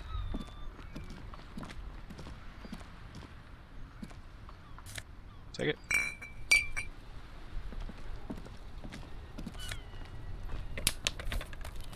Oh, I can't... Oh, that's not cool. I can't get that cup. It's not cool.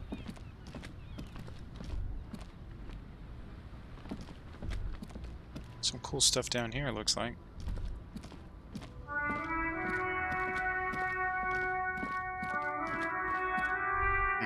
Oh, there's a bottle.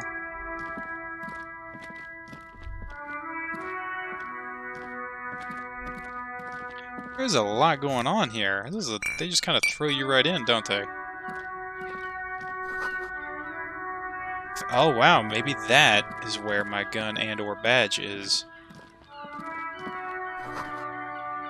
Water lockout order until Wednesday. Butter sign down.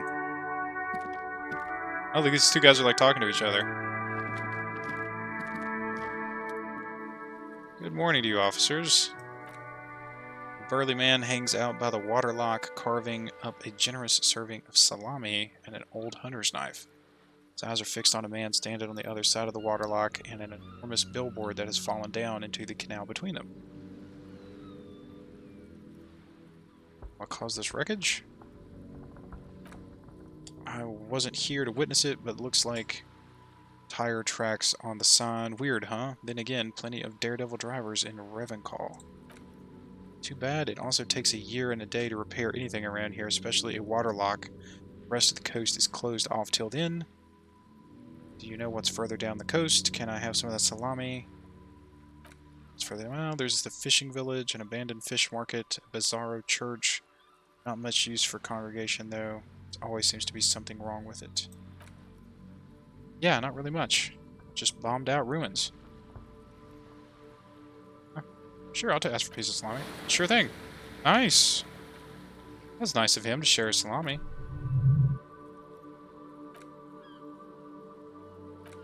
Lieutenant ponders the offer for a moment, then decides to go for it. Why not? Yeah, it takes a slice of the salami. Alright, salami's good. Waterlock control panel, a couple of indicator lights are missing from the control panel. Those wires dangle now vacant holes in the middle. There's a lever beneath a small metal plaque. This panel usually closes the waterlock, turning it into a bridge that lets you cross the canal. There is a crashed Samarin butter sign in the way. Pulling the lever probably won't do anything. Let's not pull the lever then. Don't want to break anything.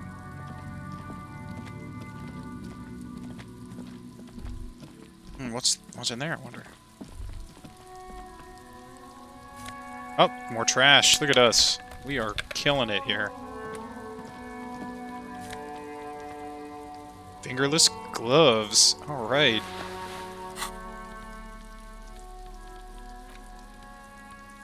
Gloves? Yeah, fingerless gloves. Gotta keep those hands warm. Did we already interact with this? Can't remember. Crumpled billboard. Too ugly more. It's fallen on the waterlock, keeping it open and thus out of order. Attempt to reconstruct what... Oh, look at this. This is actually coming in. It is Samarin butter. Whatever it is, the boy on the billboard seems very happy about it. That's funny. Goat milk butter. The Samarin terrain. It's easier to raise goats than cows. The local goat farmers produce high-quality meat and dairy staples that add variety to other nations' diets. Okay. Let's do that. Judging by the size... Oh, wow. It literally shows us what happened. That's pretty cool. Judging by the size of the impact and the parallel lines of the burnt rubber caused the probably a motor vehicle. Look at the crater. Look at the roof. Look at the sloping metal roof panel. There's a lot to look at. Look at the crater. Side slip marks indicate that the vehicle was traveling up the crater at 35 miles an hour. Look at that roof.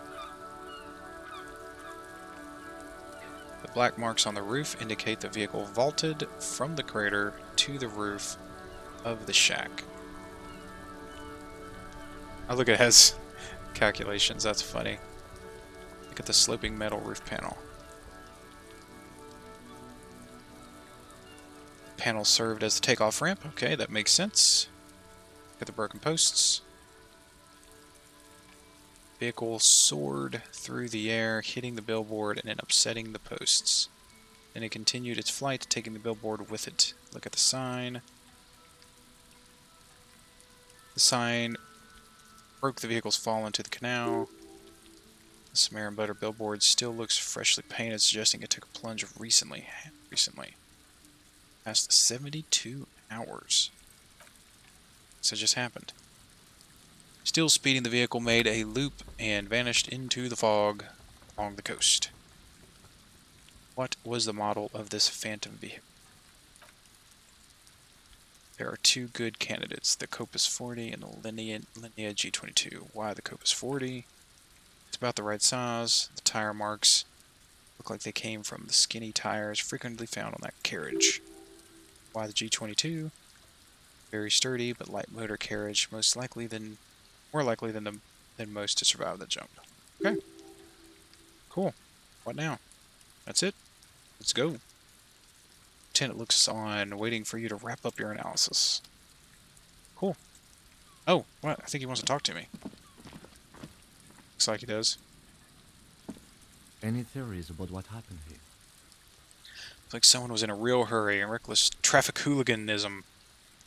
Some top-shelf shenanigans. I want to meet the driver and shake his hand. That sounds right. What kind of car do you think it was? It could be either one.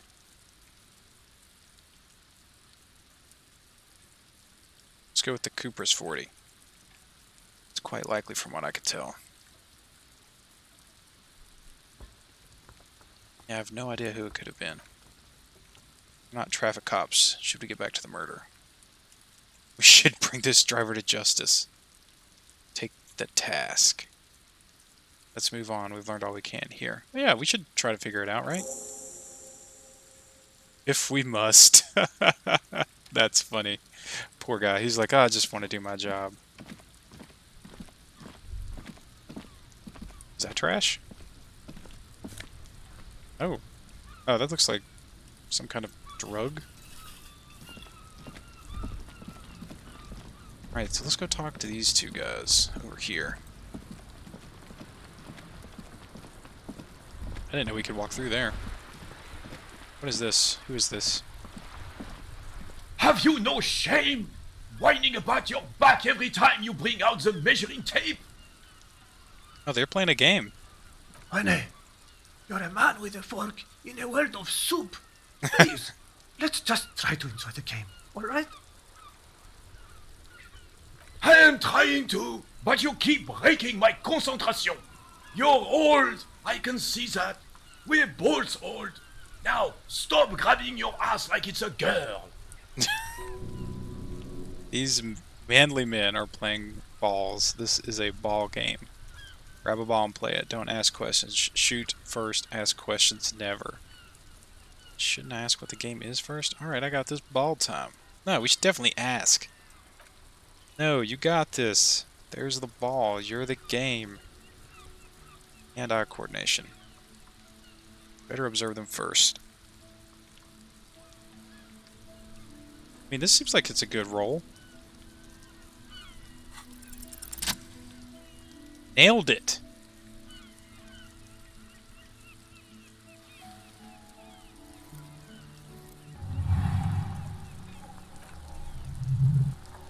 You're immediately surprised by the ball's lack of weight. No matter, you'll make it work. God, this is right. You feel the familiar tremble of excitement and adrenaline that precedes every victory. Time has frozen. Feel the ball. Take in the surroundings. Feel the ball. The cold metal ball is surprisingly smooth against your neck. It has a pattern on it. Probably a sponsored ball. Yours would only be covered with bumps of learning and scars of victory. Take in the surroundings. Chilly breeze ruffles your hair as you stand there. Feet firmly planted, all sounds, smells, even the wind. Everything fades until only thing left is the union of man and ball. Am I? An embodiment of pure motion, a fine-tuned locomotor running at maximum efficiency. The inertia can be contained no more than a bullet leaving the gun. Let go. Be the bullet. This is awesome.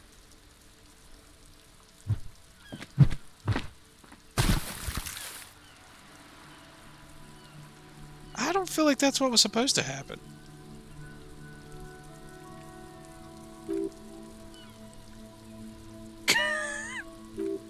It wasn't This shot was at least 23 meters, probably 24 and then some. Thing to be embarrassed about. The hell is your problem? Not a weak tricep, that's for sure. Problem I don't understand. You vandalized our game. Tries to go, can't play with 5 balls. I thought it was shot put. This damn well isn't. It's protect them. See, I knew I should have asked him. So the answers my question. The checks aren't always good.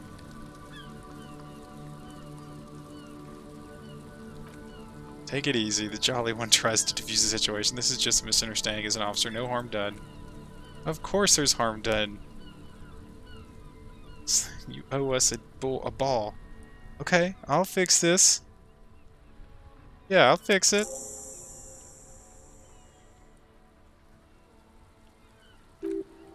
Why did you come here? Unlikely to know anything about the murder.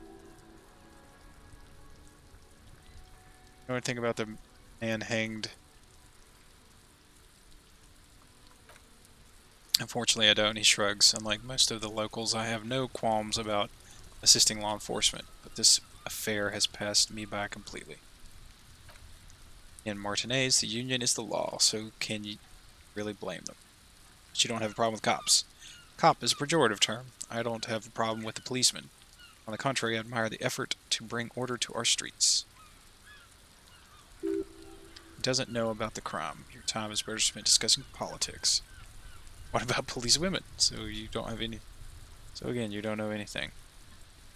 Let's see what it says. Confident they are indispensable in regard to all paperwork and other... Oh, wow. Keeping the station...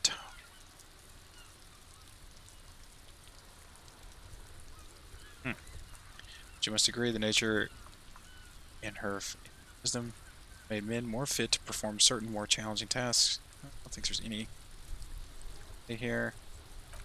The officer, it's an average woman against an average man. Dark alley, so who comes out top. Gender equality is a very noble and very modern idea. Real life primal roles prevail. Do you know? So you playing in a crater? Yes. Familiar game. Do you know what created it? I do. Fire from heavy artillery. Why what? Why was the heavy artillery used? Because that's what happens when communards hijack your country, execute your supreme leadership, turn your capital into slaughterhouse. You use heavy ordnance to clean up your home. Did you use artillery fire against them? Maybe we can do a history lesson later. Fine, the carabiner wise. Did you ever use artillery fire? Sadly, no. It was foreigners who brought them to their knees. We fought valiantly, too valiantly. So valiantly we got licked. He adds. Should have fought dirty like they did with their suicide sex cult propaganda and mad anarchist women strapped to shrapnel bombs. We didn't, though, and we lacked caliber. God bless him. Cannons just weren't big enough. Probably a bit more... Yeah, that's probably fair.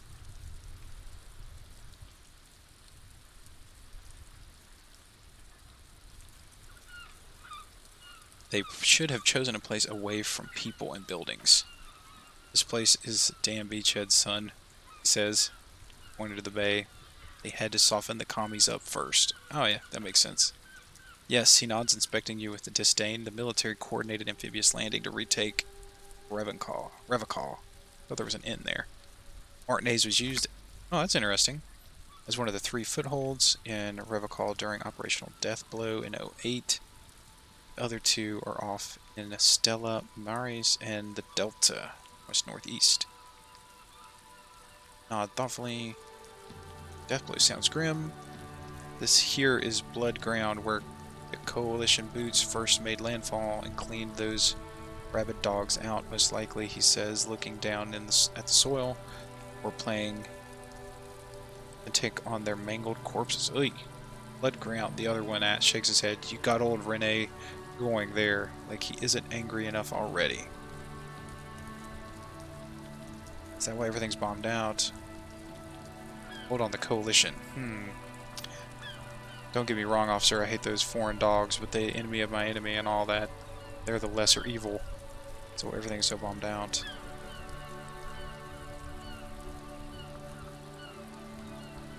Yep. Damn right, son. They laid the fire hail to the city before they stormed it, and it worked too. A strange gleam in his eyes. The rest of the city got cleaned up, but Martinez they kept as a monument. A dark shadow runs across his face, and now the Union Socialists are practically running the place. Well, it's your own damn fault. The Jolly Men marks you, we, Coalition, Revocol, whoever you want to blame, never finished the job. Officially, the party never surrendered. Of course, they still hold influence. You don't even begin to truly understand the players on the table, let alone the specific circumstances surrounding the... He stops mid-sentence and turns to you. What do you think? Ooh, I don't know anything about this conflict. Thinking men have opinions on these things. Present one.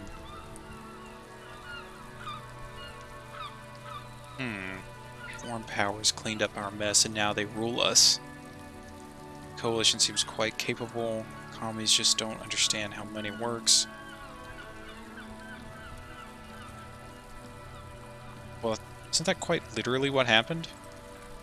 Sorry it had to be them. He looks down at his boots. After 8 years of fighting those hyenas, boiling cats for food and drinking piss in the mountains, I would have preferred if the Right Honorable King Elysium returned to Revocol, or even if that damn clown Fristle had risen from the grave and led us. Sadly, that was not the case. Instead, all that is just and holy and beautiful in the world was wiped away, and now it's neon signs with toothpaste ads everywhere, foreign influence peddling garbage, and stupid music on the radio. This is just what the commies wanted. This was their plan all along. This is what they wanted to replace the rule of suzerain with. There's a lot to understand. There's a lot to take in here. Who is Fizzle? Damn Frizzle. He was the king we couldn't protect. The Carabineers failed him and the crown. The old veteran falls silent and massages his chest. He died in the hands of the hoi polloi, a very public execution. He slouches as he says that. It makes him smaller, admitting that he left the king to the mob. A true king in both blood and mind led Revocol before Frizzle. He would have been better, but the damn commies drove him into exile. Some manner of self-deceit is present in his thinking, like this Wilhelm abandoned him and he doesn't want to admit it. The suzerain is the king. Has everyone forgotten already? He then slowly nods and says to himself, they've forgotten already. Aww. It's no use talking to you. You were still in Daddy's balls when this happened. When we took our last stand against the filth and rode the cavalry straight into gunfire. What is it about this old soldier that makes him stand so proud? Ooh, that is low. Threw the ball into the sea. I'm not going to try 17. Thank you for your time. It says I can retry it though, but no. Alright, let's... What is the quest? Inspect the victim's body. Track down the badge. Replace the ball. Due to some confusion. So we need to find a similar looking sphere. Whoops. Is that a similar looking sphere?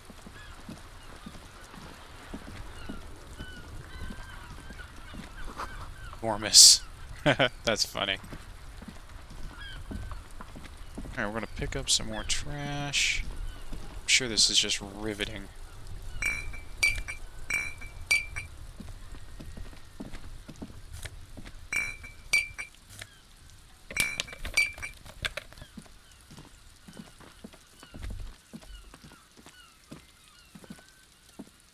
Electronic doorbell, no.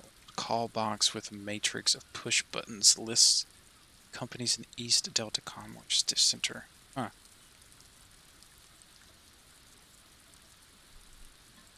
Hmm.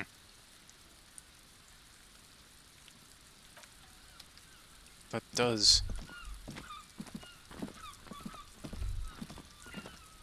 There's a lot to take in. The game just kind of dumps you in it.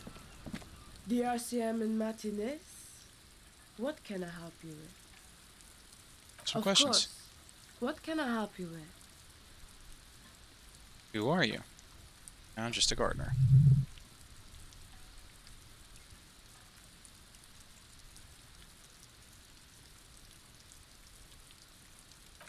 Is there? Weakness of the reply certainly does not prove wrong.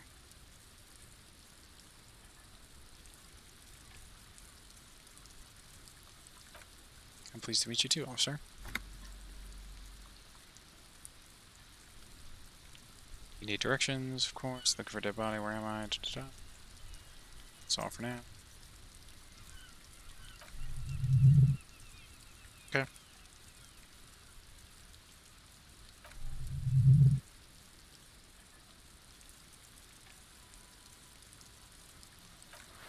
Sure. Oh, that's nice. Cool. Glad I spoke to her. Let's just head up here. Oh, that's a cool looking statue.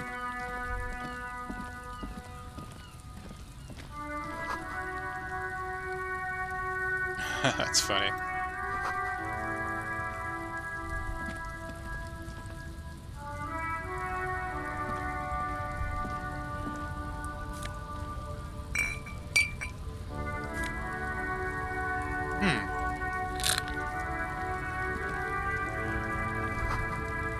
I don't know what that means. Oh, looks like some kind of strike or something that's going on here.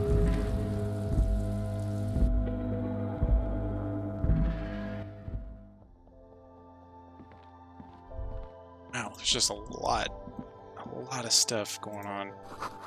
Yellow roses. What's this thing?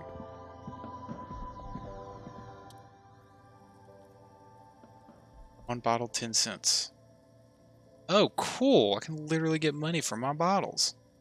Cool. Just clunk into the machine. Cool. Recycling.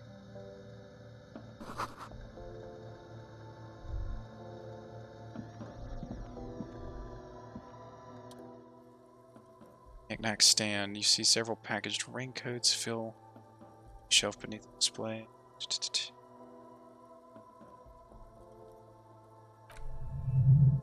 The packages are small, discreet, sloppily stacked, making them easier to take unnoticed. No need to worry about knocking over a display. Buy a raincoat.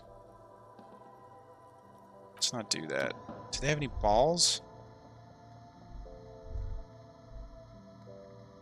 What's up there? Shimmering walls of vices, colorful display of cigarettes.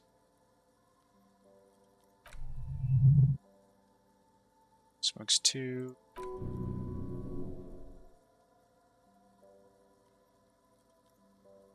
Yeah, I don't want to be there. Welcome to Fripp. Feel free to look around or something. Everything is out on the shelves. I would like to... What's the magazine she's reading before we go? Magazine are you You reading? mean this? This is Pop Stars. It's got like famous people in it. It's not for sale. Alright, fair enough. Called Police de la Mode. On page 34. Da-da-da-da. What is this fashion police feature? That's funny. It's where they rate different outfits famous people wear. It's kind of funny. They're kind of mean. It's about who's the most stylish.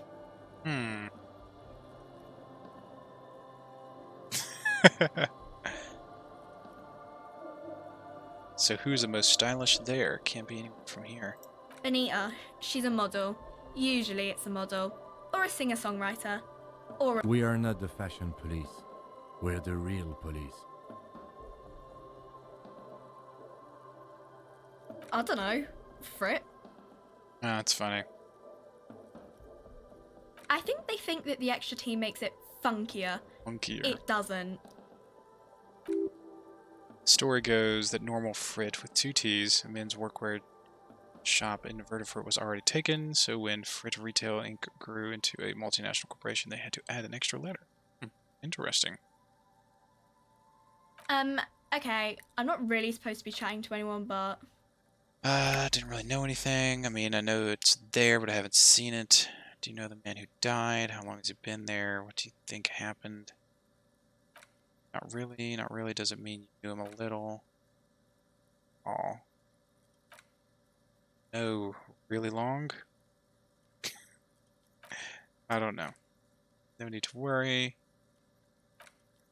Alright, she didn't know anything. Fair enough. Various medicine bottles.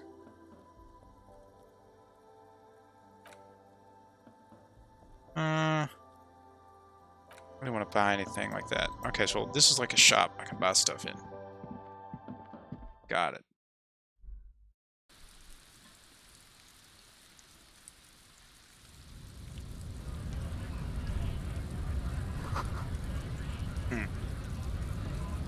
So what's going on up here? Who's this guy, I wonder? Oh, there was a bottle up here earlier. I didn't go get it, though. Scab? You're hazy on the notion of a scab. Smells like politics, though. Maybe he got something to do with flask reaches.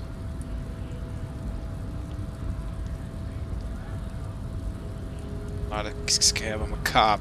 I was just messing with you. No one's ever seen a cop scab. Imagine, you cops going on a strike, but then another cop comes in and says, let us cop for less money. Show him your stolen card. Now he arrives perfect. Now has to arrive at the perfect moment. Speaking of, what brings the RCM here, to the Wild North? Come to see the strife? Come to investigate a murder. I need to know what's behind those gates. I'm exploring.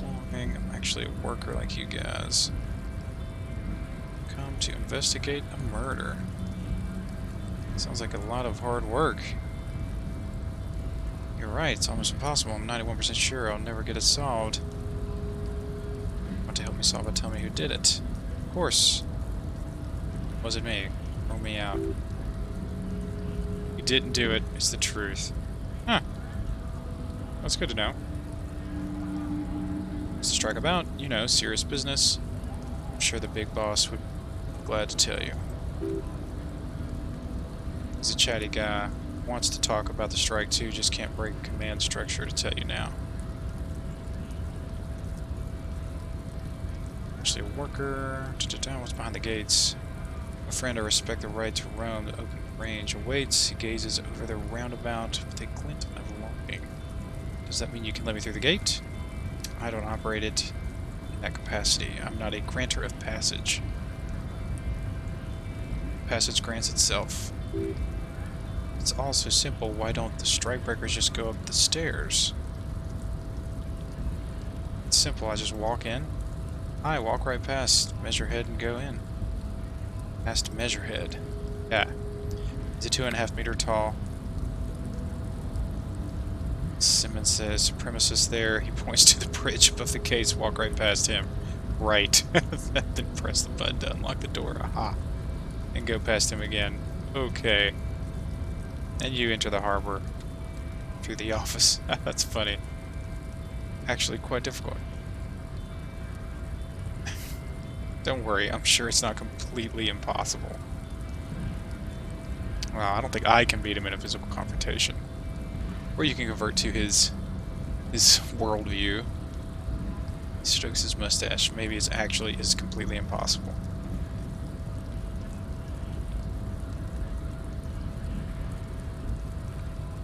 Jean-Luc himself would say the philosophy has proven overly heroic. Scabs to convert to, not enough intuition. Got it, another thing. Alright. Good with that for now. There's some stuff up here. What's this?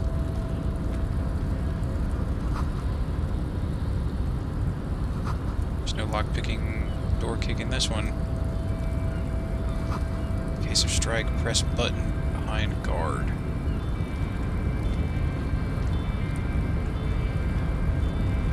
I don't want to deal with this guy right now. Yeah, I'm good. I'm good. Don't want to fight him.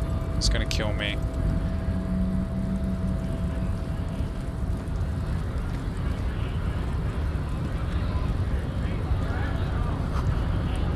Rick. Greater Revocol Industrial Harbor. Okay, cool. Is this the boss guy? Bastards! We have a right to work! Scab leader. And yells towards the harbor gates, his voice the loudest of the lot, oddly screechy for a man his size. What's Pull going up on? and stay frosty, everyone. Cops are here. The broad-shouldered alpha male turns to you. You here to fuck with us? Beat the honest worker down? Why? No. Good. We're fighting for a cause here. Right to work. Right to work. Besides, we're not that different. It helps the people see us talking. Cops and strikebreakers together. Shows authorities are on our side. Builds confidence. What kind of cause are we talking about? I don't think I've chosen sides yet. Regardless, I have some questions for you. Maybe you should ask them the question. Like why we're not allowed to make a living here. Shame on you! We have Seems very families upset. to feed, you piece of shit. So do we, Scab. Oh, that's the guy I talked to earlier. What is a strike? Who are all these strike breakers? Alright, I know what a strike is. A bunch of ungrateful, lazy, get trying to decide to block. Strikers want, beats me, they mumble nonsense about board rooms, workers' rights. Have the right to work. There's something odd in the way he carries himself.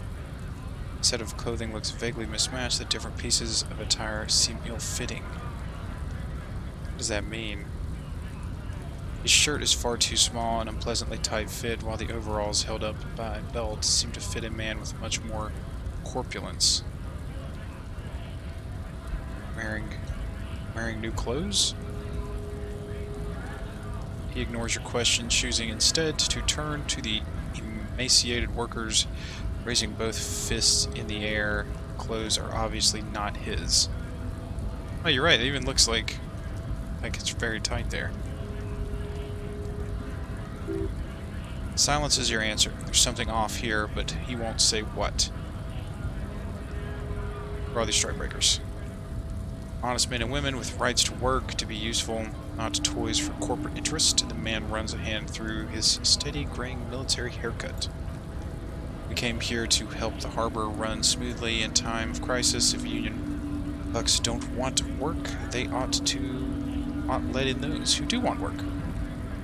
I have a question. The lieutenant looks him in the eye. Why do all these men follow your leadership?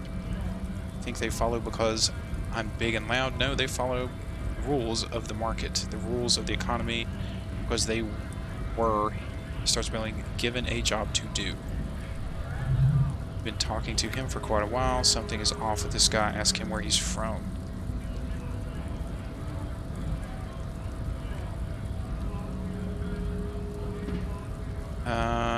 Deep-set suspicion drips from his every syllable. Curiosity, going to figure out this strike mess. Routine, part of investigation. I thought you looked like a familiar investigation. Am I a suspect? His eyes narrow. Done no crimes, I only fight the rights of the people. Every once in a while, it's like you can see a glimpse of another guy under the guise of a fighter for jobs. He seems a more brutal, cunning, and suspicious person, just a hunch. Or he might be paranoid. Interested in your background, makes sense, I guess. We're all workers, right? Workers stick together, came from the eminent domain in Jamrock, backgrounds in odd jobs, heavy lifting, cargo hauling, bouncer work. I know the drill. Bouncer, where I frequent a lot of bars. Maybe it's one I know. Sweet. I know bars, been thrown out of several. Maybe that's why I seem familiar.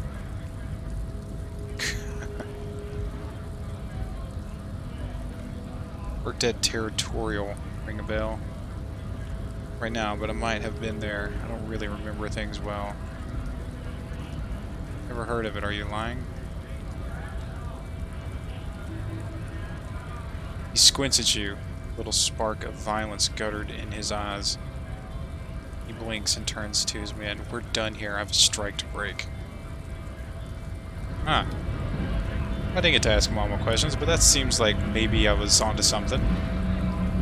Right to work! Right to work! Shame on you! Excuse me, I had further inquiries.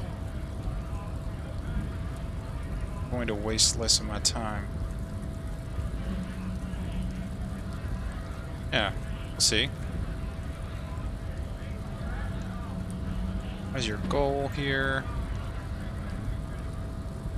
Promised work. Once the gates. We'd be in there working if the bastards hadn't shut the gates. Okay. Main gate's locked. Would take heavy ordnance to bust it open. Could try to get it through Secretariat's office. He points up the stairs, doors locked, guards blocking the gate. The way to the access panel. And I don't mean the scrawny mess punk either. He points to the dock worker idling on the staircase. I mean the head measurer or whatever he is. Why don't you just talk to them? Like civilized folk, you mean? The man rubs his chin. These natives don't understand civilized. It would be better for the neighborhood if you went home, at least for now. If you can get in. You can't get in anyway. No, they will give up eventually or get drunk. Leave the button unguarded, then we will charge. Man rubs his jaw. Perfect, lightly bearded square wedge. Okay. Fair enough for now. See anything else? Oh, what is that, I wonder? Didn't see that the first time I came through here. Oh, some change. Somebody dropped some change.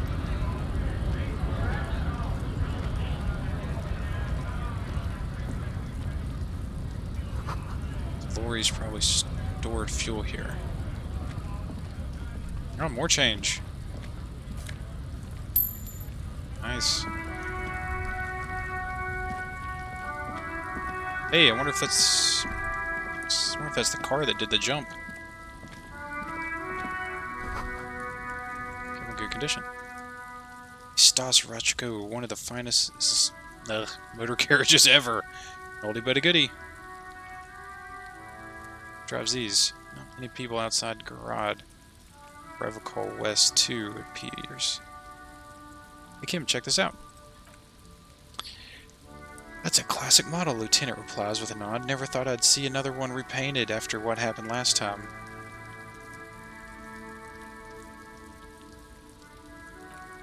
No, only the motor carriage is typically baby blue. Colors of the Zigmagus the Great, an ancient Zimusk ruler. His banners are famously zephyr and white. Colors of the status Reshko. Guess what happened last time, Kim? Blue and white are the colors of someone else. Colors of Zemesk. Someone painted it, got Zemesk mad, and boom, murder happened. That's, well, yes, exactly, more or less, except it was a crowd of them. Tore him out of the vehicle and ran him over with his own tires. Oy. He said it was an honor killing, Hussar style. Zemesk community protested the trial, flying the colors. He shakes his head. 5,000 came to protest. Correction, 4,395. The fourth largest public protest of a criminal trial in Revocol.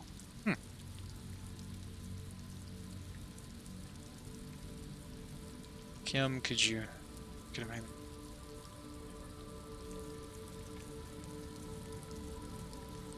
What did they sentence the killer to? 4 years of murder. Union. The lieutenant shrugs.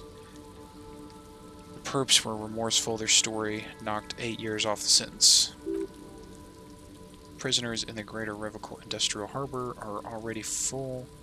Prisoners are expensive to maintain. The longer the sentence, the longer the cost. That seems like a mean thing to do to our friend here. Who are the Zemesk community? People were paid to protect. The lieutenant shakes his head. Let's leave it at that. I try to avoid drawing far-gone conclusions like that before actually examining the body. Lieutenant says with a slight smirk, but my initial gesture is the two are unrelated. She'll guess. I think it looks better brown and black. Should have left it baby blue. I think they should have. You're sure not Zemesk? He shares with a smile. That's funny.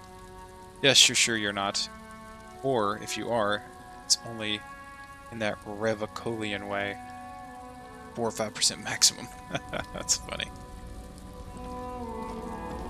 I don't know what any of that means, but it sounds interesting. What's in here?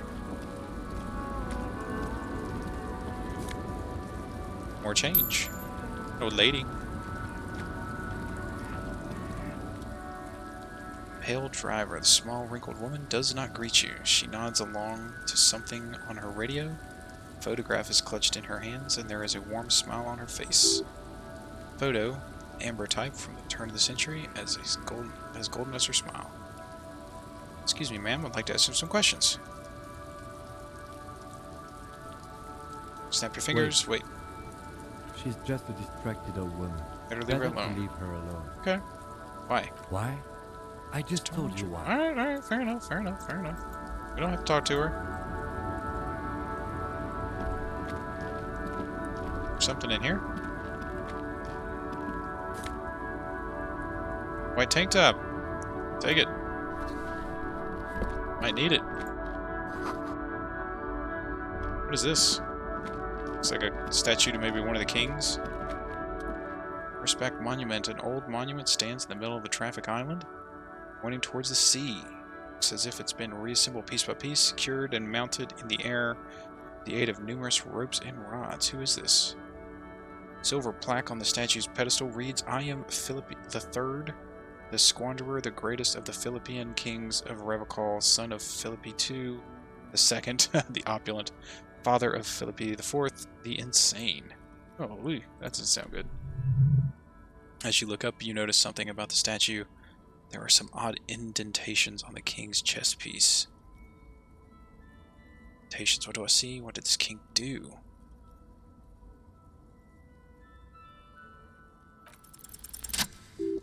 Even by the standards of the Philippine kings, old sumptuous Philippi was known for his profligacy. I have no idea what that means. Well, he blew through the whole national treasury, starting the decline of one of the penultimate century's greatest superpowers, the Caesarian of Revocol.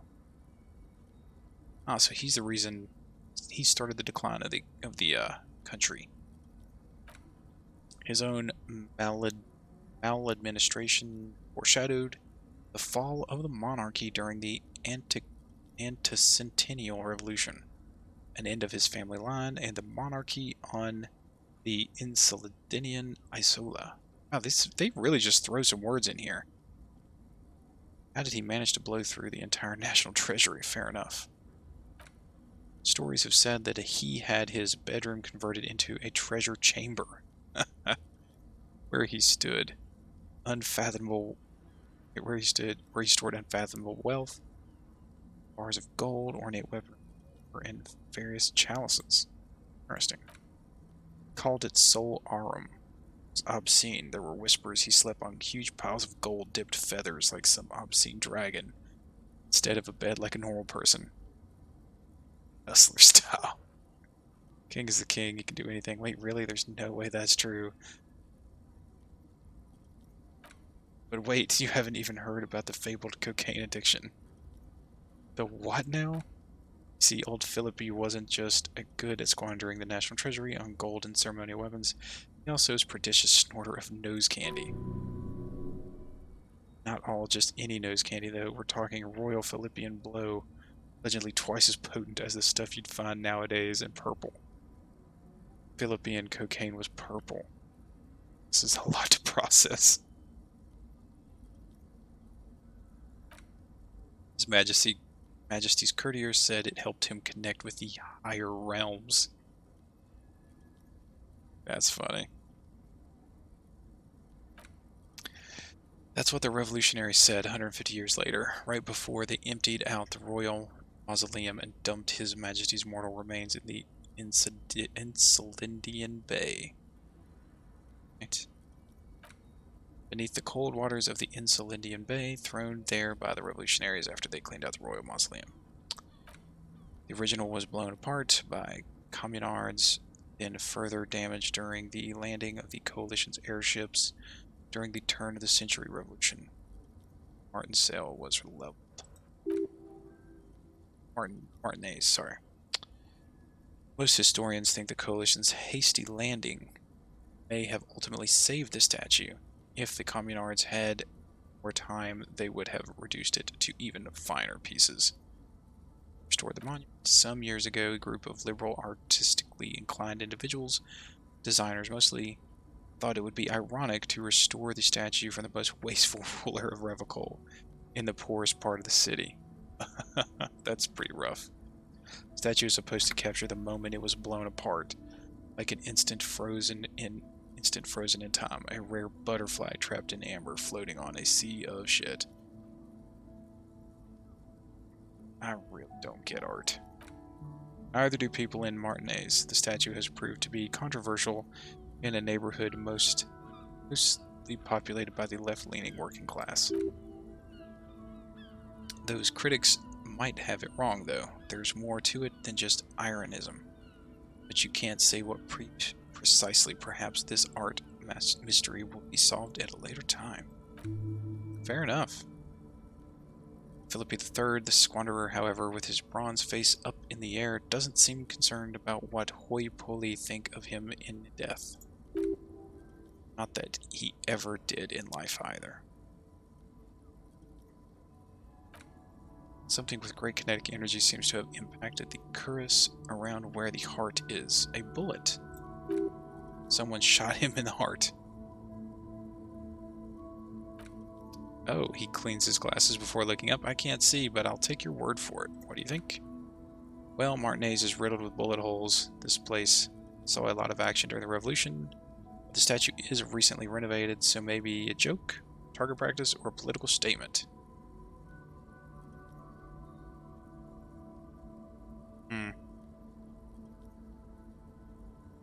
Could be anything.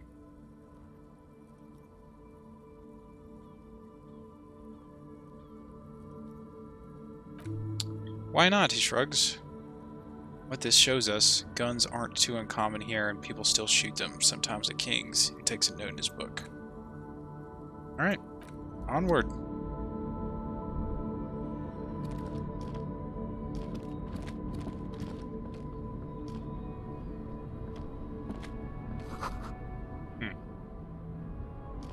Alright, I think I've almost explored just about everything. Oh good, I can cross that. What is that box? I think it's just like this last dude. Oh, I think there was one building I didn't go talk to. Maybe I need to get a ball.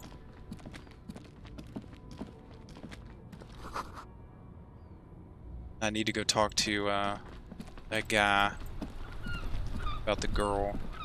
I am a gander and a hunter and a gatherer. Feel like a traveler. Simple little cadence, he seems to be making it up as he goes. I am the law. Yes, you are, my man. What's going on here? It's a jam, my man. Motions toward the sprawl of lorries with a sweeping gesture. The air from the east is thick with the smell of crude oils, heavy metals, and other byproduct of the modern era. You can almost taste it. What's the jam? It's a traffic jam for the ages. Harbor gates up the street are shut tight. No explanation given. Workers on strike, scabs agitating, an all-around clusterfuck. Meanwhile, we're all stuck here in long-haul limbo for days upon days upon days. Upon days. Limbo, so wow, that's where I am. How long have you been here? Feels near forever. Like I was born on this here roundabout and this was all I ever knew. Just me and the metal and the tires, the oil and the fumes of mazout. Mazout is an antiquated term for heavy fuel oils. This man has barely suppressed Formative streak. Or he just likes unusual words. Or both.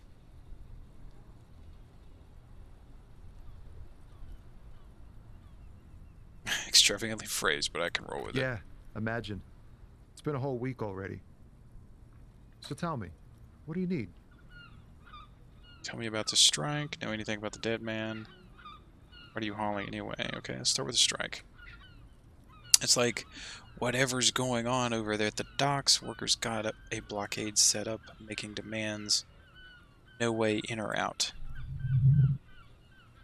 Going on strike would probably help you dodge a bullet or two. Maybe I should go on strike. It's the union demanding. Some pretty wild stuff I hear.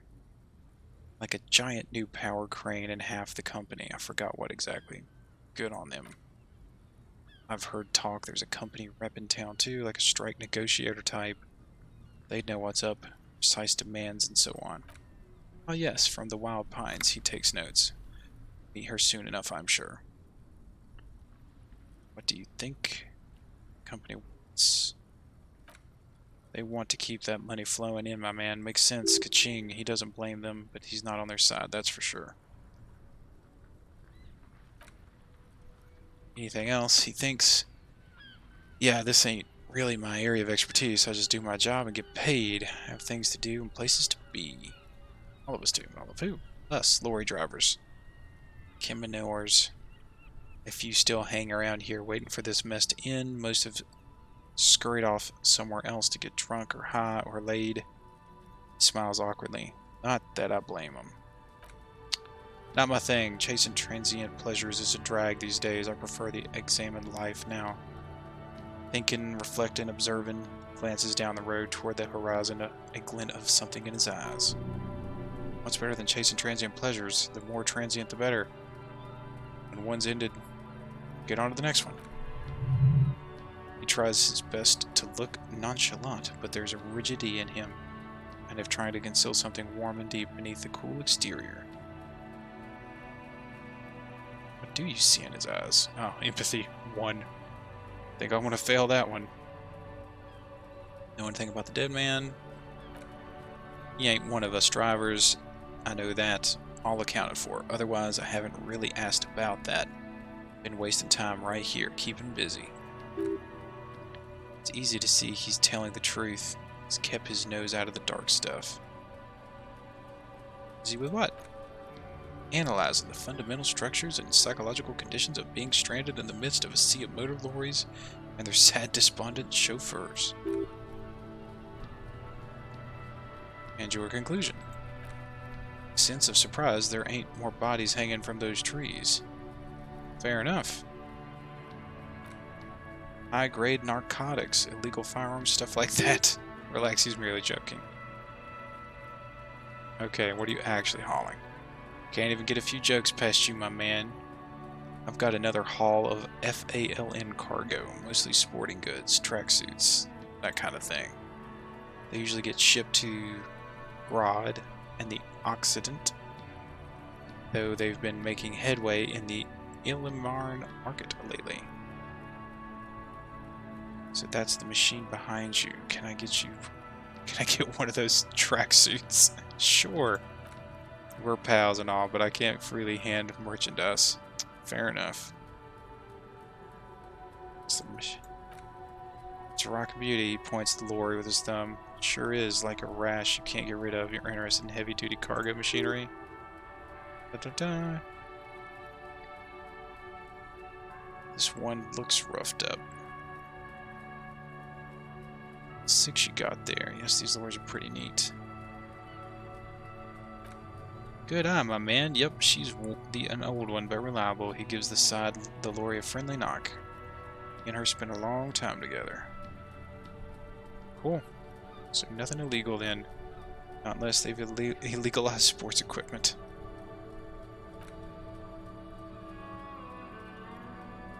Yeah, I'm not gonna roll a 3. Alright. Let's go. I think that's... I gotta go look in that store. Maybe they have a ball I can Give back to this guy that I threw his ball in the ocean because I didn't ask him about it first. Can I get it out of the ocean? I don't see anything down here.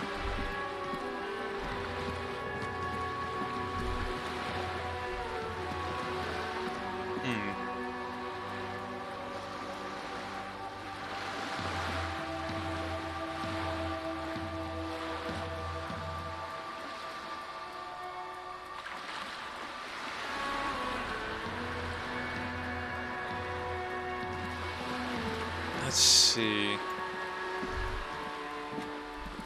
think that's just about everything.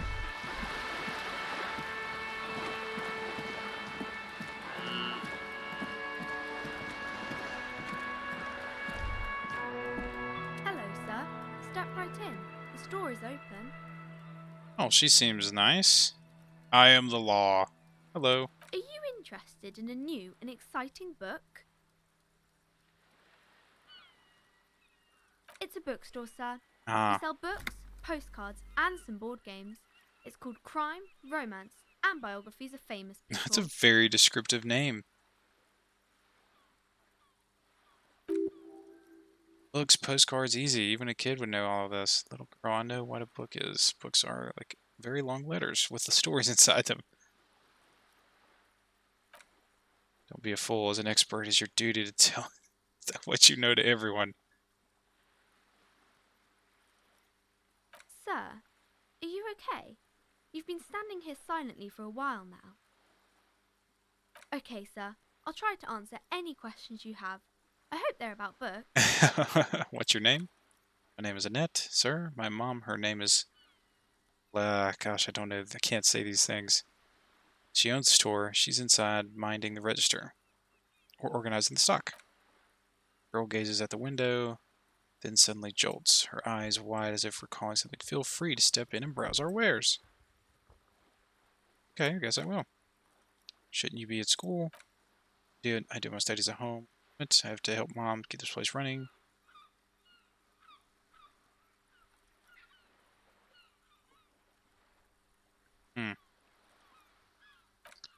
Says it's necessary to do both because it builds character. Mom says a proper worker is dutiful. That's how you get ahead in life. You succeed. There's stress and unease behind these words. She's reciting etiquette. How's business going? Mom says it's peachy. She was a little afraid at first. There's talk about this house being, she looked over her shoulder, cursed. Good to hear that's what is going well. I'm sure there's nothing cursed. In what way? Cursed in a way that makes them say no business has ever really thrived here, sir. They all go. Corrupt? Exactly. Been doing fine so far. Sounds rather serious. I should probably look into this.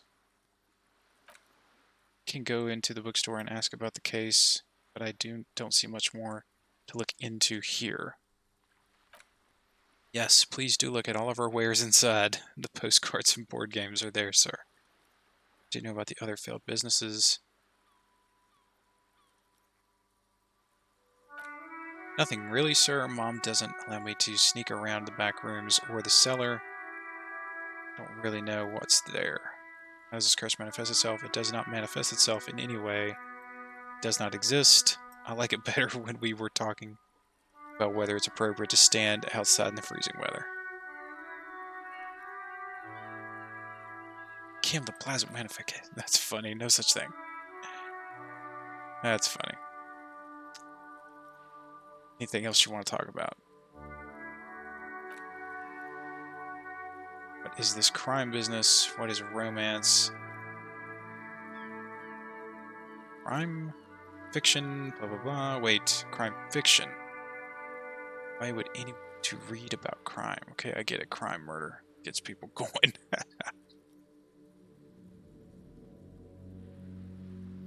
Crime fiction is about murders. Yeah. She tots. It's kind of like a puzzle too. You can get to guess the criminal is or the good guys, or how the good guys are going to catch him. You don't look much like a policeman. Oh wow, I think the light just changed.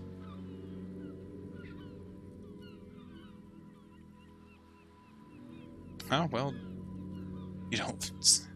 She examines you as if to find something policeman-like. That's funny. What does a cop look like, then? Didn't mean to offend you, sir. Sorry, sir. Just like you don't look like Dick Mullen. She points to the book cover. You see a strapping Vespertine officer stands grimly over the body of a dead woman. Nobody actually looks like the guy in the picture.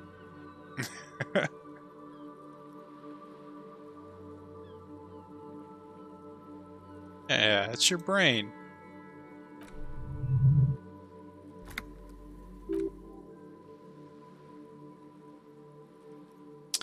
Flexibility. There are different people out there to get into their heads. Sometimes you gotta be the killer to catch the killer.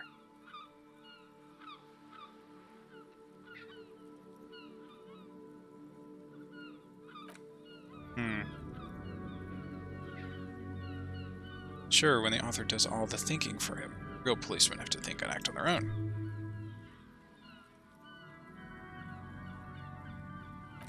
Alright. Oh, well that's cool. Just to do something.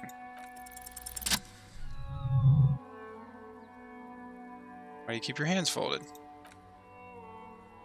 Don't need to be worried, I'm here to help. You can show them to me. Actually, I'd rather not to deduce anything. Here to help. Show you them. Lieutenant stands by, looking at the two of you with little interest. It's okay.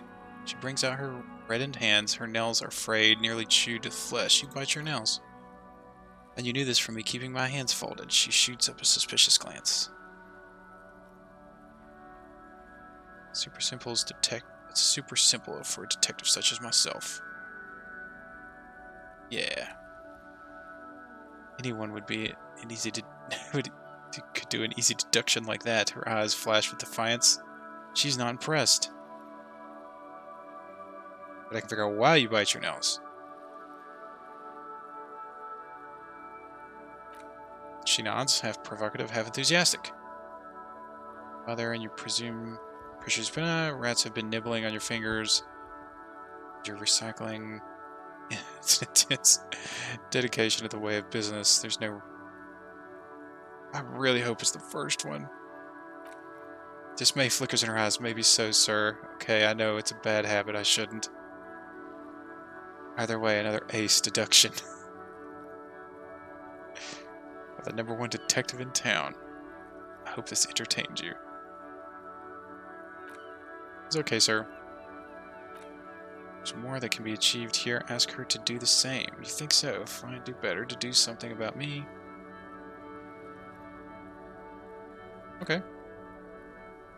You're quite sober. Lieutenant does not flinch at the comment. He does not flinch even a single bit. He intensely is not flinching. How do you know I'm... How do you know I'm usually not? And I'm having a grand time. I'm also sad and my head hurts. Because you usually aren't. I'm sorry, sir. She looks you in the eye. Sympathy gleaming in her face. I hope things get better soon. Oh, that's nice.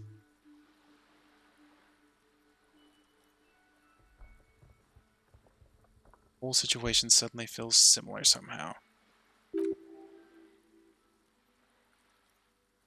Missing here. Does this feel so familiar? Okay, what is romance? Type of book. Right.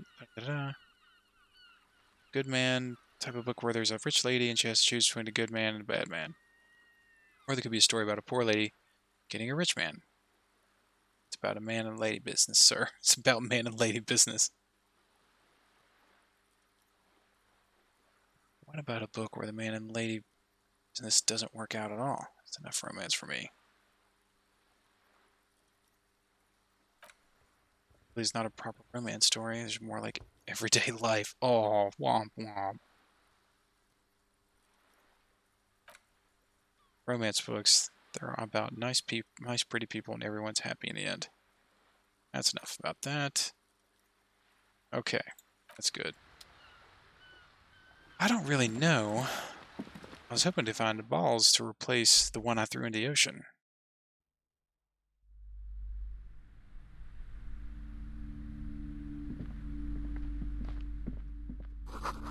Gift books and molten candy.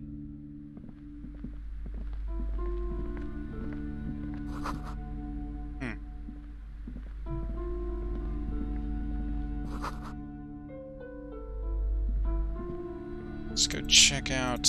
I bet that's the back where she's not allowed to go. It's a tome.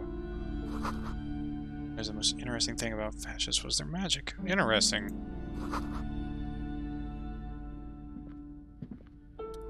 Shelf of biographies. The plaque on the shelf reads biographies of famous people. See a large variety of names, none of which ring a bell.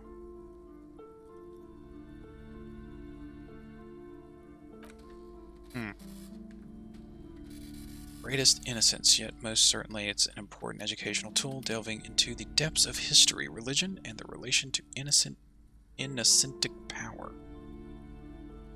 What is an innocence? Very influential historical figure, but surely I don't have to tell you that. She waves her hand as if casting aside the thought. You are a law officer. The law officers have at least some education. Oh, woof. The book is always very daring. The author aims to re-examine the universal understanding of the innocentic system, bringing a fresh vantage point and shift in the tired order of things.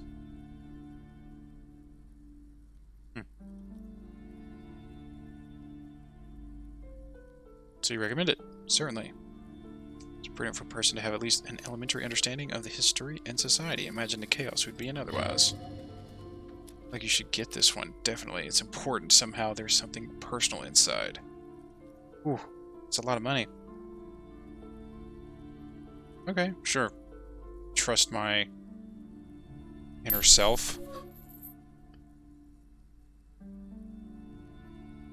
Enjoy the read.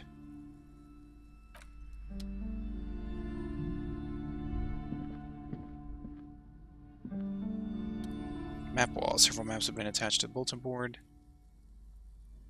That's cool. Can I buy the maps? Sorry, officer, the maps are available. The others two are not for sale. Oh, woof. That old thing is an out-of-date map. Tourist locations that never was nor came to be. When design studio people tried to spruce up the place 4 or 5 years ago, they also renovated the horse statues, set up those coin-operated viewers, and designed new street lamps. The place does not look like a successful tourist trap, does it? They did not get far. For some reason, a shame. Project never got going. Nice if someone fixed Martinez up. All ruins are bad for business. Steal it instead. No, it's 90 cents. Okay. Now we have a map. That could be useful. It's over here. Paranormal books.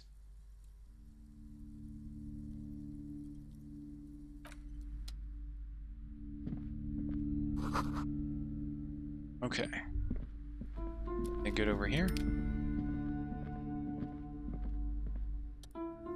Crime novels. A couple spook novels hide amidst the detective books. Storekeep, what's the crime fiction?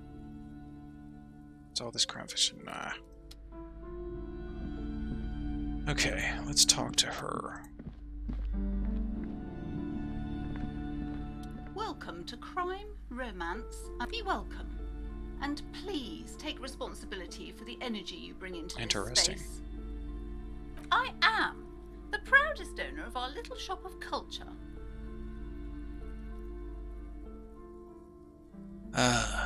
What if I want to buy a book? The girl outside mentioned this place is cursed. Your daughter is one standing outside the store, right? Yes, my daughter. I hope she wasn't slacking off again with her nose in science fiction. Tell me, was she at her post doing her job like a proper girl? Yes. Wonderful. Did you talk to her? Yes. Great. On a scale of 1 to 10, how compelled were you to buy books after talking to her? That's funny. 10. Give her a review. She's immensely satisfied with the answer. If you have any children, I hope they turn out to be as great as my Annette. That's cool. Your handling her strikes me as wrong. Annette is quite the trooper. She's great value added. Free market and abolished child labor. Oh my god. All this prepper has made her really anxious, you know. She's been chewing her nails. Oh god, I've told her not to do that. It's such a disgusting habit. Her voice is firm. She gets over it. Anxiety's part of life. I don't think she can do anything about it. She can if she has enough willpower. Come on, ma'am. It's obvious she can't do anything about it if you're placing an unnecessary burden on your young child. What you're doing is wrong. Even I know that, and I usually don't know anything. It's true, and obviously the will of the market. Yeah, actually, it's super all for kids to chew their nails. Forget I said anything. She stands stiff and severe, silently fuming. 10 or so seconds pass without change. She's looking for one. There simply aren't any good arguments for being an asshole. All of a sudden, she exhales sharply. Her shoulders slump down. Oh no, she mutters. Hold on, I need to invite her inside and apologize. She must be freezing out there. Here she returns with a nod. I don't know what to say to you, my husband. He tries to teach me business lessons. I have what my mother called a dull mind. All this stress. She stops, but her mouth keeps moving. She doesn't go to school anymore. Plays and snods. She's been too busy helping me here, so she studied at home this trimester. This is a temporary solution, of course. Assure you, I of all people understand the importance of education. She'll be back in school the moment the store takes off. And hell freezes over. Never mind, it's not a good topic to get into. Is this husband her father? Yes, my husband is a successful entrepreneur east of the river. If only he were more involved in the business we're running up here. She says gloomily, no matter, soon we'll be both off to Grand Coron. He made the initial investment since he's been, you might call, a silent partner. Super silent. Is she an only child? Yes, I'm afraid so. Real treat she is. It'd be nice if she had. She pauses for a second. No, we couldn't have afford more children, really. Not in this economy. Yes, this economy. Alright.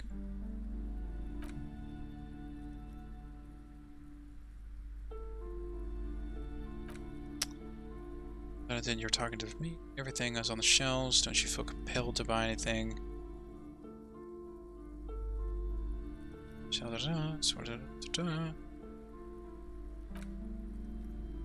Everything. Okay.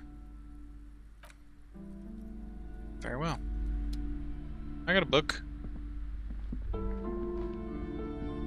Let's try to go back here. Closed curtains. You see us. Excuse me, officer. The back room is strictly for employees only. It's behind the curtains. Nothing. Now please go back to browsing books. Don't you feel compelled to look? Huh.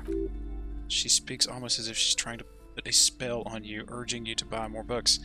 Definitely bought a book because I felt like I needed it. No. Wasted $4.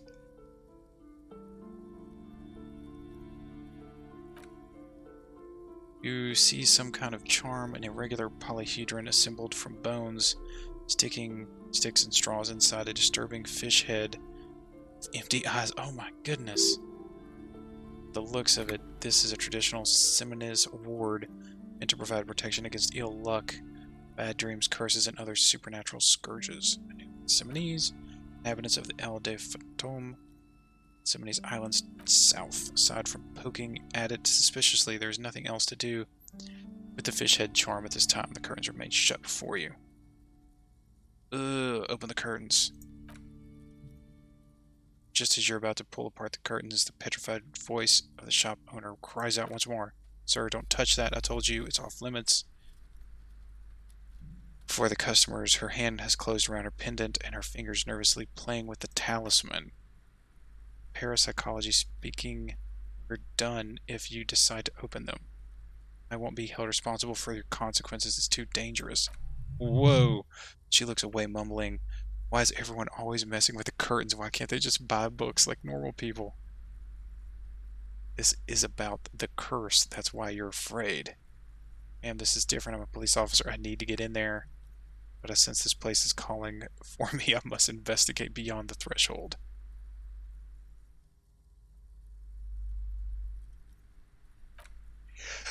No, it's just a storeroom for employees, I told you.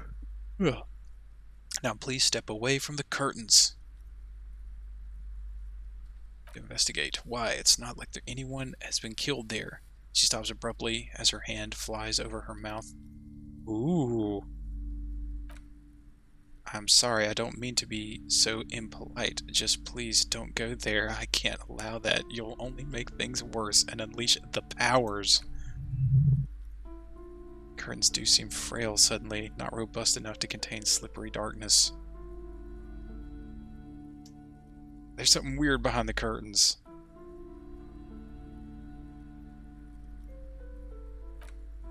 She grabs the pendant again, visibly shaken. My God, even more reason not to mess with the curtains. I feel like we have to see what's behind the curtains for sure. For sure. Let's see.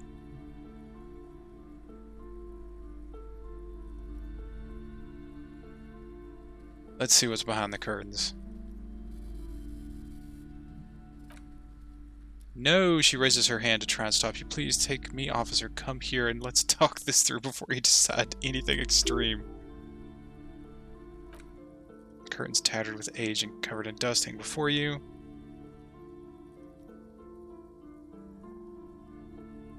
Alright, let's talk before I open the curtains. What's going on here? Hello again, esteemed officer. And welcome to Crime, Romance, and Biographies of Famous People. I already told you it's just a storage room. I don't understand why it's so important. Just let it go. She recites it like it's a poem. She's playing the role she's grown tired of. She's so tense, it's a miracle she hasn't snapped half yet. Why are you still talking about books? Are you trying to put a spell on me? Why are you so tense? If it's a storage room, why does it have Simon's ward protecting it? Wouldn't it hurt if I just picked it? Yeah, I want to know. It's just for decoration. Yes, this magic word is just for decoration. Okay, fine. It's because this place is cursed, just like everyone said. They don't call the doomed commercial area for nothing. Happy now? Happy that you've ruined everything? She closes her eyes and starts mumbling something to her pendant. Host of hosts, she prays, guard me in my honest business venture from the curses lurked behind the curtains. Does the curse manifest itself? Why didn't you just tell me right away it was a curse? It's not good to talk about the curse, not in detail, the negativism. It's dangerous. Talking about the void wraiths angers them. Whoa. Void wraiths. You have new words. So how does this curse manifest itself? A shiver runs through the woman as she looks around the dimly lit store. The curse is so much worse than you could imagine. It's a disease eating at the very foundation. It's a curse of financial distress, of ruin and bankruptcy. What does that mean?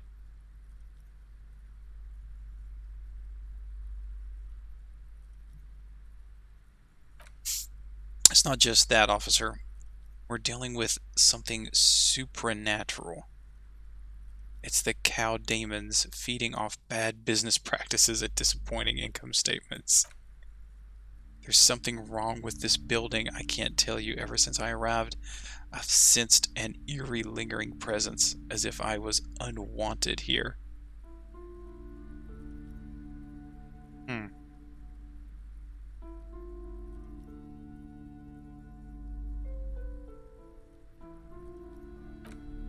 Most certainly not. I don't want anyone who's not familiar with the psychic arts to get involved in this mess. Stay away. Leave the spirits be so they can return to their slumber. At least you know what this case calls for. A para-detective.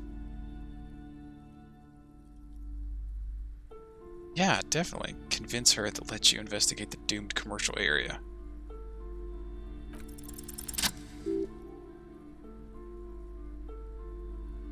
Wait, what? What if I don't want to lie? Madam, I came here to help. I've handled paranatural situations before. What if I don't want to lie? You're not lying. You've given her peace of mind. It's justified. Okay. Are you sure? She looks skeptical. Don't think I haven't seen charlatans before. I have returned from the void, a paradetective from long-time paradetectives. That's funny. You're no paradetective. You look nothing like one. You're clearly a drinker. Pardon me for being so blunt, but it's funny. Hey now, hey. The booze. Tinny keeps his unusual stony calm. Silently picks up his notebook. But I only became the spectral... I admit I have had my share of drinks, but only because the spectral realm is psychologically taxing. That's funny. Here we go. Your words brought me here in the first place. I am Void Revenant. I have the powers to debad all the bad energies.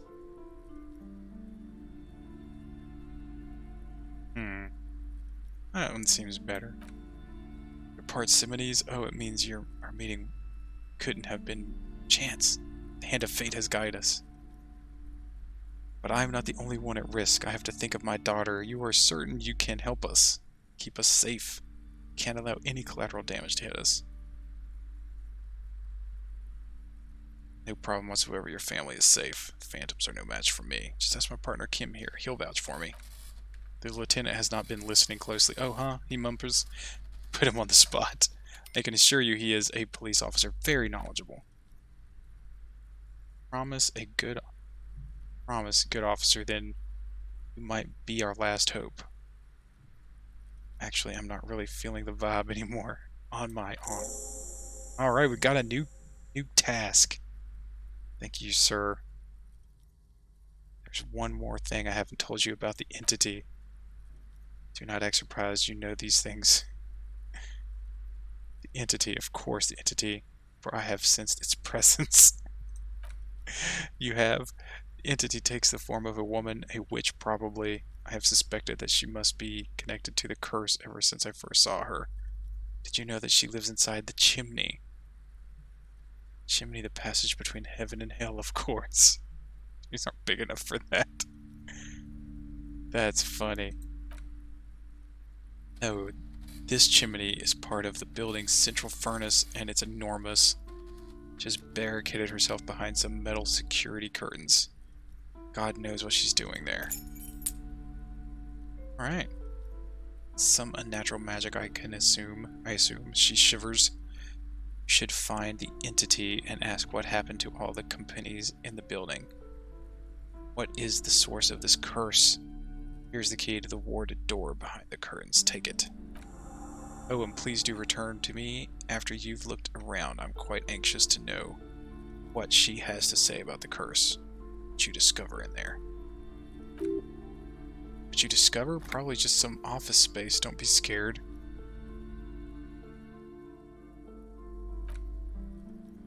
Only a few questions. Good enough. We got this.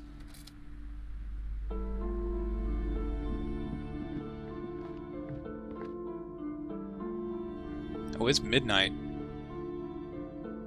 Let's see. So we've done quite a bit. We haven't actually gone to look at the dead body yet, though. It's just the first thing we're supposed to do. But we've explored a lot. Let's at least open the curtains, right? Pull the curtains open. You see a dimly lit room full of dusty furniture and trash. Doorway stands in the back, covered in dozens of scary little cemency wards. your shadow looming over it, like an omen. A small, terrified O escapes from Patience as she tries her best to look away, her round face buried in her hands. That's... Oh, it did just save. That's good. That's a good place to save. What does a book do?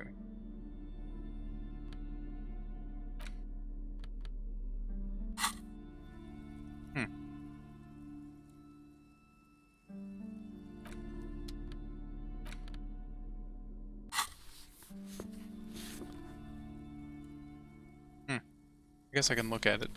That's interesting. Alright, so it autosaved. That's a good spot to stop. This is definitely a little bit different from playing Gears Tactics, but it plays like a kind of like a really intense choose your own adventure game with like D&D thrown in. So it's really interesting. Thanks for joining me on the stream. Hope you enjoyed it. I'm still setting up the channel and everything. I don't have everything filled out yet. I'll be working on that over the next couple of days. But if you want to watch if you didn't catch this whole stream and you want to watch it, you can check it out at the YouTube link, and I'll try to get that up on the page, as well as the Gears Tactics streams. They're all on the YouTube as well. And if you're watching it on YouTube, just check out the description for a link to the Twitch page, and you can subscribe there and catch these streams live. I hope you guys have a good night. Thanks for joining me. I'll see you later.